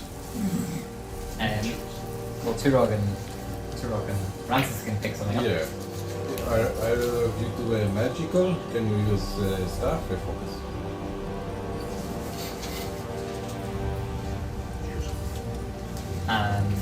Simple. That's what I thought. Can I come back around then You and have to see say if it that there's- way. and grab some more daggers and maybe a short bow? I'll take a short sword. As you see all these things, you're starting to remember things that you're proficient with. As you hold and touch them, you feel some form of a connection. I will take a +2 great I'll give you the right one. Yeah, I think so. Yeah. Or is there a crossbow? There is a crossbow, and also if you look, you can see. Remember your weapon masteries? Did I Yeah. give you that? No. Your other. Oh no, yes, you said. Sorry, here's Yeah. here's your other one. So it's short bow. You gave me short bow and short short bow. sword. Well, short bow and dagger though. Do I Yes. have weapon mastery? We swapped that for And as that. you're looking around, can you go give me a stealth check as you're just looking around? Just make sure you wake things up. I think I've already given you yours. 4. Oh, 8. To be fair, I'm not necessarily rushing over to get a weapon. Yeah. But No, just Is suppose it you just find them. weapons or is there armor there as well? There is also armor kicking about the room as well, stored away in various places. So I think you're the one that necessarily needs armor. Yeah, I'll definitely take some light give armor. armor to the kobolds as well. There is some small armors that would work for them. So also you already have scratched at your armor class, haven't you? Yeah. And Callum, Yeah, I you? know mine, yeah. Yeah, so you're fine. I'm presuming I don't wear armor. You know where armor is draconic armory essentially, I can't remember what it's called. So Do you have a great axe for me? yes, there's a great excellent amongst there. Any basic weapons that are the kobolds managed to keep themselves out in a small bit of medium chain shirt type stuff. But in the process, one of them rolled a 1 on their stealth check. So Francis, as he puts on this chain shirt, you hear it's a bit too long, so a bit like the scene from Lord of the Rings where Gimli puts on and then drops the chain link. It hits the ground and then suddenly wakes up both hellhounds. Can you all roll initiative for me, please? Yeah. So do I have time to put on some light armor? Yes. How much does that give me? +1 to It's my an armor? extra +1 to what you got, so.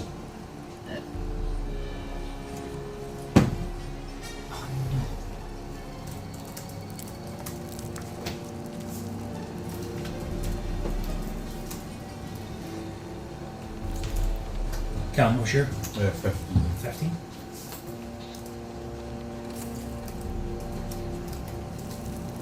Alejandro, isn't it? Ross, what's yours? What is that? I only got an That's your 11. spellcasting focus. Oh, yeah. So, sorry, did I you? only got 11, yeah. 11? You can change with anyone, remember? True. What did the kobolds get? That's a fair point. What'd you get? I got 14. 14.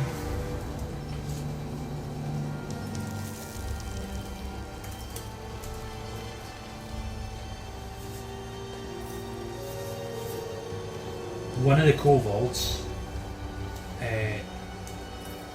is ahead of you, but to be fair, it doesn't really matter too much. So Turok is ahead of you.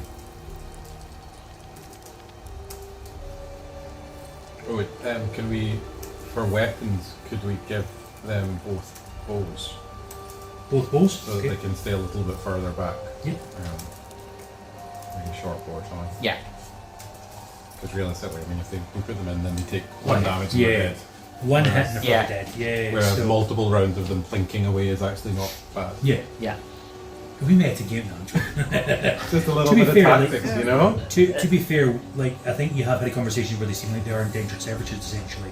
So you have acted differently to them since then. So clearly there is they're no longer cannon fodder in your mind. I like that. So top of the next queue will be one of the hellhounds. The hellhound wakes up, and obviously it heard Francis fail his check. So the first thing it's going to do, run towards him, try and eat him. Do I get an opportunity? So, 1 second. Runs up, tries to bite because of the new armour. It bites but doesn't manage to break through the chain shirt and has to back off a little bit. It's currently not screaming, roaring in this kobold's face, and this kobold looks absolutely petrified. Next up is Callum. Sorry, Alejandro. So you've got a few more spells that you could actively choose to ask for, if you wish. So you can say I'd rather cast a different spell than the one you got. However, you can just cast what you got. Have I got any spells that I can use to push the Hellhound away from the No, but you do have a spell that would work in that situation. As you touch into your mind, you know the spell. The question is whether it works on that particular creature, but I think it should be fine. This is command. Okay. So you can command. So the reason my thing is you can command it to go away from or leave the kobold alone or whatever. Command and that it is to flee. it's the one directly above the second level. So it's your fifth first level spell. I command it to flee. Flee. Yeah, I think So, command's only one word. I think. It failed its wisdom saving throw. So on your final page as well, you can scratch off the spell save DC, which is the middle thing, which you should be able to see what they have to beat. Alright, I get where you told me that. Yeah. So, but also if you want, you can cast Font of innate spellcasting, whatever it's called, to make yourself a better spellcaster. Your bonus action if you wish, to put up to 14 and also make your spell attack one higher. So. I don't think there's much point in For the command fight, because it higher, lasts is for the next minute. Clarify. So it's innate magic, sorry. So it means for the next minute you'd have +1 on attacks and your thing would be there? higher. Okay. Yeah, well, sorry. then doing that, I'll maybe change the command word to roll over. Roll over. Yeah. And you see it like being confused as it's doing this, acting very much like a dog. But till its next turn, command, does it last more than a turn? Well, if I'm using it at the higher level, sorry, with the font stuff.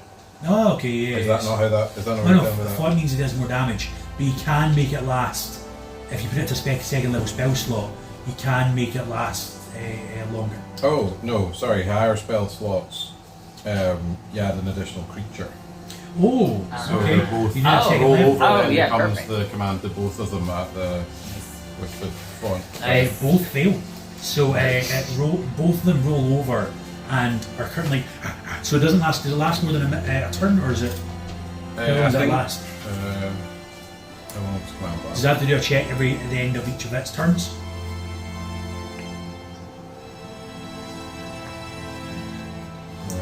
Also, googling it also helps as well, somebody, I might because need to put on there's a lot to read through and understand that. So command. Yeah. How does it work? It's not then next anyway, so we'll come back to that in a second. Next up in this queue will be Turok, who's going to take his little short bow. He's actually found like a little light crossbow, and he sort of aims around for the hellhound that's currently lying on the ground, fires a bolt, and it misses. Just manages to dart around the ground. Next up, Monty. Oh, yeah, sorry. You right? It does it on its next turn, so that it does the action on its next turn. Oh, so it's not rolling over yet. Okay, cool. So actually, I wouldn't have had disadvantage there. Oh, nice. He crits, Yeah. dealing 15 points of piercing damage, because it's a d10 each. So yeah, right into the side, and done quite a bit of damage to this hellhound actually. Next up, Monty. Yes. So currently wouldn't get my sneak attack, right? So, You'd get sneak attack on the one that is next to Francis, oh really? Oh, because this one he's within next. 5 feet. Yeah, perfect. Cool. Great access to. So I'll take Yeah. I'll take a bit of I'll take some movement away, not maybe my full movement, and then So you can fire from Yeah, distance or so- you're right up to. from a distance, and with the nick weapon mastery property of the dagger, I can do with my do a little Go to. set attack there. And with a steady aim, that will affect my next turn, right? No, it means if you stand still now, you get advantage on the hit. You can give yourself advantage on your next attack on the current turn. Yeah, cool. Yeah, but you have to. Oh, if you haven't moved during this turn, okay. But you'll be able to do that fine. Fine. That'd be no Yeah, problem. yeah, cool. Yeah. That's fine. So you give your advantage Yeah, on let's this do attack that. or So let's both do attacks? your next attack. So just Yeah. the one. But that's cool. So I'll just stay where I am. I'll do that. You throw them with +1 or just your regular daggers? Just the regular normal. Cool, cool. So it's +6 each time. That was that 20. Nice, there we go. Cool. No, So we'll hit for the that'll be second. the crit. So yeah. So we'll get to that later. Do your same attack. 19. Anytime. Amazing. Okay, so Okay, so we're crit. let's That means see. it's 2d4 2d4 plus 4d6. yeah. This is why being a rogue is always good.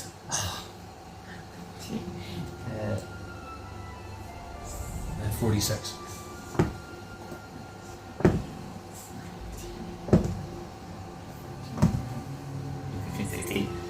Only 16 could have been a lot higher. That's But unfortunate. that's That's fine. okay. But my other dagger also hit. With your +4, yeah. That was also with my +4, yeah. My 2d4s, I rolled 2 both ones. And the trash. I just rolled a 1 again. For the second dagger. Do I add anything onto that second dagger? Or No pluses onto that second No, dagger, that's so just 17 hit 24. points of damage. Yeah. Cool. So this thing's looking pretty worse for wear. It's the one that's right in front of Francis. Flash rolls. You would have So probably much killed it higher. if you pushed a little bit further with that, unfortunately. Yeah. Next one up, Rudy. No, you've. Yeah. Yeah, I've got used to mixed up the other way around, that's fine. Rudy, you're Oh, up. that's okay. I can alert. Swap. Yeah, Are we fighting these down? yes. So You have to. one is attacking Francis, the other one is looking aggroed and still in attack, but is about to do something. I go into a rage and attack bonus going to Francis. Excellent. So when you go into a rage, you get to do your Path of Ultra, you get 3 extra hit points, but you also get to choose somebody to get 2d4 plus 4 extra hit points, I believe. Yeah, Francis is getting. Francis gets temporary hit points. Did you also heal in the short rest? Yeah, so he's back to 9. Nice. And that's plus, so he rolled 2d4 plus 4, and he'll get that temporary hit points on top of that. What was it saying? 2d4 plus 4.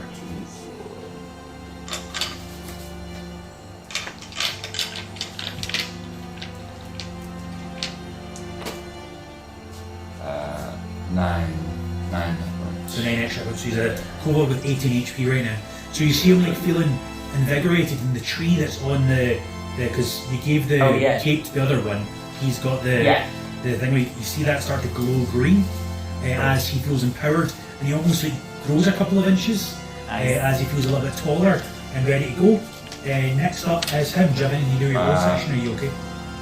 I haven't done anything. Oh, you've not attacked That's yet. just Sorry, his yep. temporary hit points. Yeah, I'll just go in with the great axe. As you attack, because you're raging, I'm going to give this to you anyway. This is your first action. You get to recklessly attack, so roll twice and take the higher. Nice.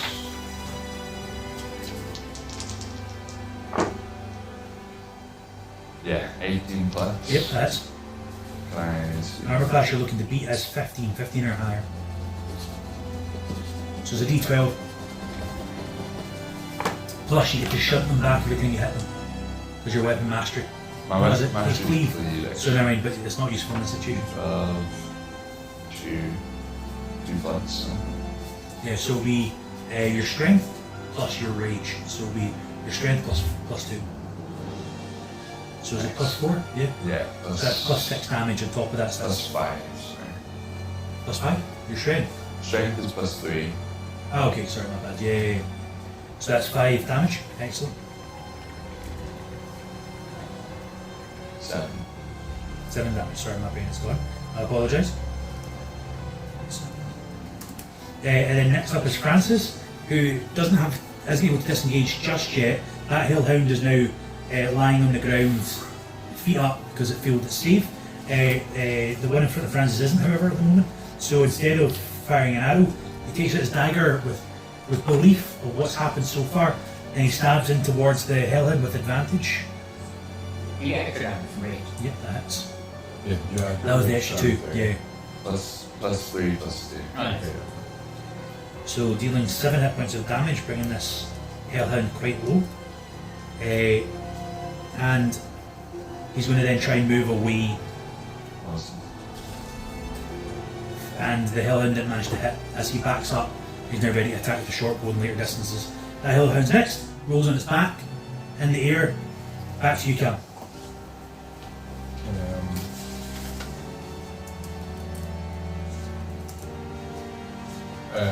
Which one is closest to me? So the one that's closest to you is the one that Francis has been attacked by. That's been taking a lot of damage, or you can move further through and attack the one that's next to Ollie. That one hadn't moved and was next to the throne room. This one had moved a lot closer to get the kobold who was nearby you to get some armour. I'm just going to walk up to it and cast Chilling Touch. Chilling touch, nice, I like it. Roll for me, please. Is that a me roll or you roll? I presume it's the hit. So Yeah, it's a plus, isn't it? Yes, chill touch, +5 and there's D10 necrotic. It's in the front here, it's the second thing down here. What's my plus on your front hit? page. More my +5. +5. Yeah. Oh, it's +6 at the moment, sorry, my bad, because you're So that's stronger. 6, 17. 17, that hits, roll damage. So it's a D10, and you get +1 on it right now because you're in your spellcasting mode. It was a 3, so 4. Excellent, cool. It's cantrip, though cantrips do lower amounts, and that's the one that has already been attacked several times, isn't it? Yeah. With your final hit, It is ranged, you don't actually need to fail. No, it is touch. so I think Oh, is that different? Okay. so chill touch, I think you can cast it from a range, but it's like a spectral, is it a spectral hand comes up and touches, so it touches rather than you, I can't remember, it doesn't matter either way. So that hellhound is dead. Right, that the range range says touch on that, but Yeah, That is different on the... maybe it's still, doesn't matter, you touch it anyway, it's dead. That hellhound Sorry. is down, dead, destroyed. Next up, Turok. I don't know what I'm saying. Yeah, it's a minute. just give her up and nod. Like, He goes on up to the one that's left and goes, "Brrr!" Cold breath comes on out. The hellhound passes its save, so it takes half damage. But how much is it again? Sorry, there's a lot to read there. I apologise. I think it's 3d6. 3d6? I think. Yeah. It does Yeah. 3d6 multiple times for some reason, but I think it's 3d6. I think it's D6 for all the different types of damage you can do. So he does a certain amount It is a of 15-foot cone. Can he get? Oh no, the other one's dead. Yeah. So hellhound. Oh, but will it hit the guy in the chair? It would hit the guy in the chair, but you see that the guy in the chair, like it reverberates, but it doesn't seem to do anything to him. It feels like he's got a protection around. Okay. So, Callum, as you sort of look up, because you're the one that's commanding him, you see the green word on the top right of the room is now glowing. The one that's still left is the one at the top left. It's Got still 10 damage of cold damage. 10 damage, cold damage, cool. Excellent. Next on up, Roy. Sorry, Monty first, then Roy. Yeah, cool. I think I just... He's pro. I presume he's pro. Yes, he's pro. So you So get advantage? Yeah, Yeah, cool. so you get your sneak. Yeah. So, yeah, if I have advantage anyway, then I don't need to study it. To clarify though, with ranged weapon attacks, anyone that's prone you have disadvantage on. You have to get within a lever distance. You can still get up there and do it and stab, but it's more so they're smaller, so you can't hit them as easily. So that's if somebody's firing a bow and arrow. Range disadvantage. Oh, really? Yeah, so that's if there's ever like an archer in these sort of games, ducking down at the end of your turn, standing back up and walking could be an easier way of ignoring damage. And I think it works with spells, I think it's very different, but when it comes to regular ranged attacks. So you can get closer and stab him with a +1 dagger if you want. Yeah, let's do that. Or you can get close, you get up close. He's got Ollie next to him, so you're able to do damage and sneak damage, so Yeah. roll chance to hit. Cool. And with the... Advantage because he's rolling his back right now. His belly is exposed. Yeah, 19 plus 6. So. Yeah, that's roll damage. Plus 7. And then with the neck property, can I hit it with the other dagger Yep. as well? Advantage. Even, oh yeah. Yeah, because he's pro. Right. Every melee attack is 20 advantage. or 20. Yep, So, cool. Roll damage for both. So So that'll be 2d4s and Yeah. 2d6.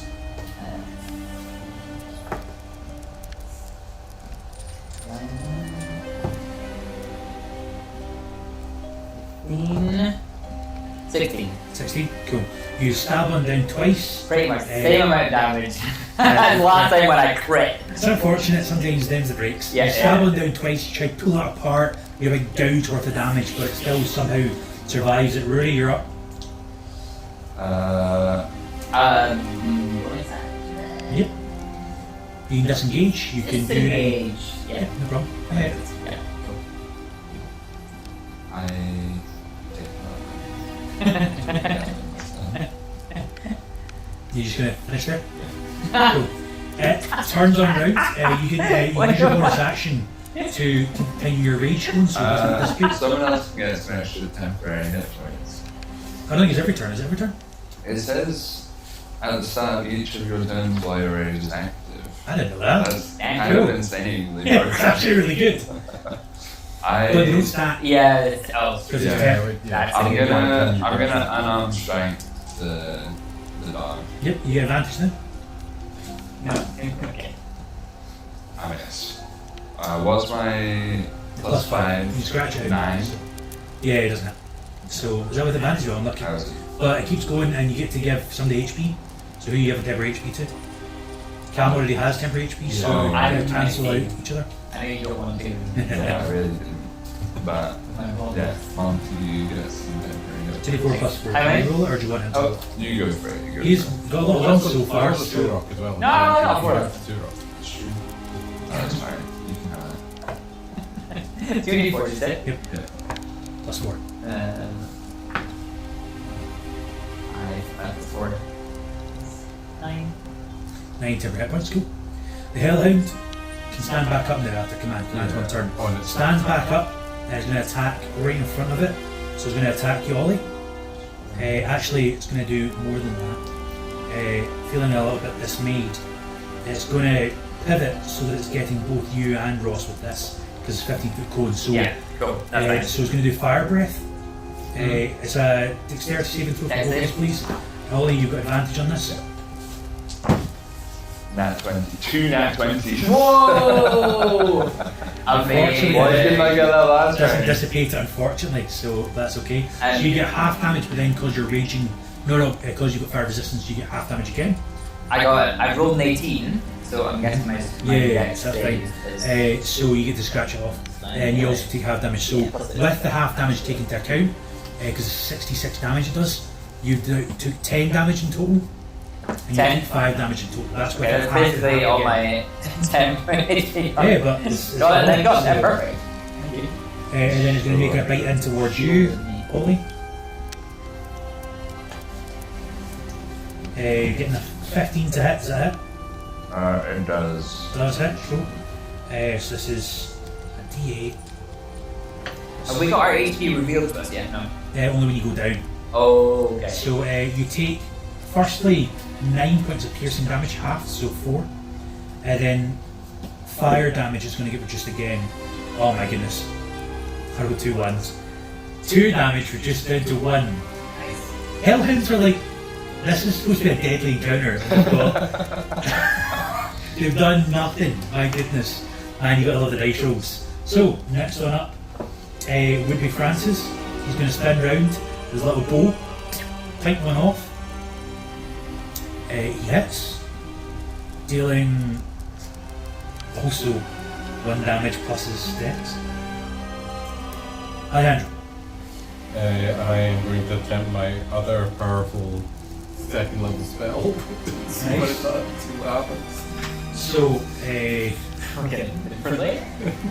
so Ah, I presume we'll get a long rest before we end up in the goblin. Wait, Oh, yeah. should it be. Sorry. My great axe, should it be strength plus rage plus proficiency? no proficiency only does the chance to hit, no damage. Oh, Yeah. You Right, get yeah, not yeah. damage, yeah. So you get, so on the last second, I'm going to show you what it is, and you can choose what you want to do with it. You can either not do the spell, or you can empower it to change the damage it does, because it does do fire damage, which you guess doesn't do much against these things. So you can use another sorcery point, sorry, I said that out loud, to change that to be a different type of damage. Yeah, I'll So do you- that, but to cold damage. Cool. Roll your damage first, please. How much does it say? Yeah. 3d8. Yep. 7, 8, 9, 10, 11. How do you want to do this? Exactly its hit points. With a nod towards Turok for his cold damage just Nice. moments ago, I just kind of breathe out myself, I guess. I'll make it my own, but it just scorches out in this like cold flame line that just So, freezes this hellhound solid. Because this is all within the same 6 seconds, it's like the ice cone that was happening from him or line. It's almost if you imagine the Kamehameha, like quite a weak version, and then another version comes through it and almost doubles it into power. So like it's almost like that last ditch effort where like the beam gets bigger and stronger as this hellhound dissipates into almost what looks like, you know, like in a snow globe, you just get that snow coming down. It's ash and snow mixed as both these things are dead, and then suddenly from the grave of this thing you blew up is a key. You may now leave this area. You see in the distance the green light starting to activate around the first phrase. Alright, I think we should hurry. So you all start to run out of the room. In the last second, you hear the door starting to change colour. So as you get close to the key, it goes to red, and the door clicks open. And the distance behind you, you hear the flame knight erupt into flames and stand up as he fires off in your general direction before you can get through the door. One flaming javelin, but combat will end afterwards, so you don't have to continue it unless you want to, I suppose. Firing off towards the last person to come through. Who would be the last person to come through this room? I think I would probably be at the back. You'd be at the back? Yeah, to try and make sure that the two kobolds didn't run away or made their way. So he got a 17 to hit, which gets your armor class. I was going to say, I don't want the kobolds to die, but my character would not. So I think I would have been defense. So. as he fires off this flaming javelin, it is 20 points of piercing damage with flames coming through it. So this takes your HP. Let's see what you actually have. What was your temper? I have 7. Yeah. 7 temporary, and have you taken any regular damage? No. Well, so sorry, I took 4 originally, and then Okay, I did have cool. a So your bit temporary hit points is gone, and you're still standing. So after that, so temporary hit points of 7 is gone, and then take 13 hit points off. If that makes sense. Just say 13, and you're still standing fine. It was a big hit. You feel it. So You don't reveal your hit points. No, sorry, I don't. Yeah, you're not down, so you don't reveal it yet. But you Right, just minus write down 13 or something. 13. That'd be good. Then close the door behind you. Door is locked again. It cannot be opened by this flaming knight. And you find yourself, as you get through into this next space, in a glass, not a glass, sorry, bad, in like a steel, almost looks to be prison cell, almost looks like a holding chamber of some description. And you see around you this massive dome that was spoken about by Turok earlier on. You see the sun, and it sort of pierces in through the breaks and the bars, and you hear the crowds cheering, blood, Arbor, blood, Arbor, blood, Arbor, I think I blood, definitely Arbor, like blood, bask in the Arbor. glory of the chants. You look around and you see people of every species, all decked in clothes that are vastly expensive, rings, amulets, crowns, all sorts. And at the centre of the other end of the dome, standing atop a large podium, is a large golden dragon who just claps his hands as you get into the prison cell, if you will. You notice there's 4 other prison cells. Sorry, my bad.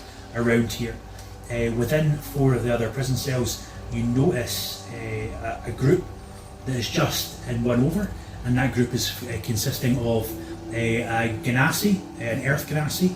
It's consisting of, do you remember, a large minotaur that's completely head to toe with red hair, a bit like a Highland cow, and a large Goliath. That is in the prison cell further along to your left. There's 2 more prison cells, and you don't know if anyone's in there or not yet.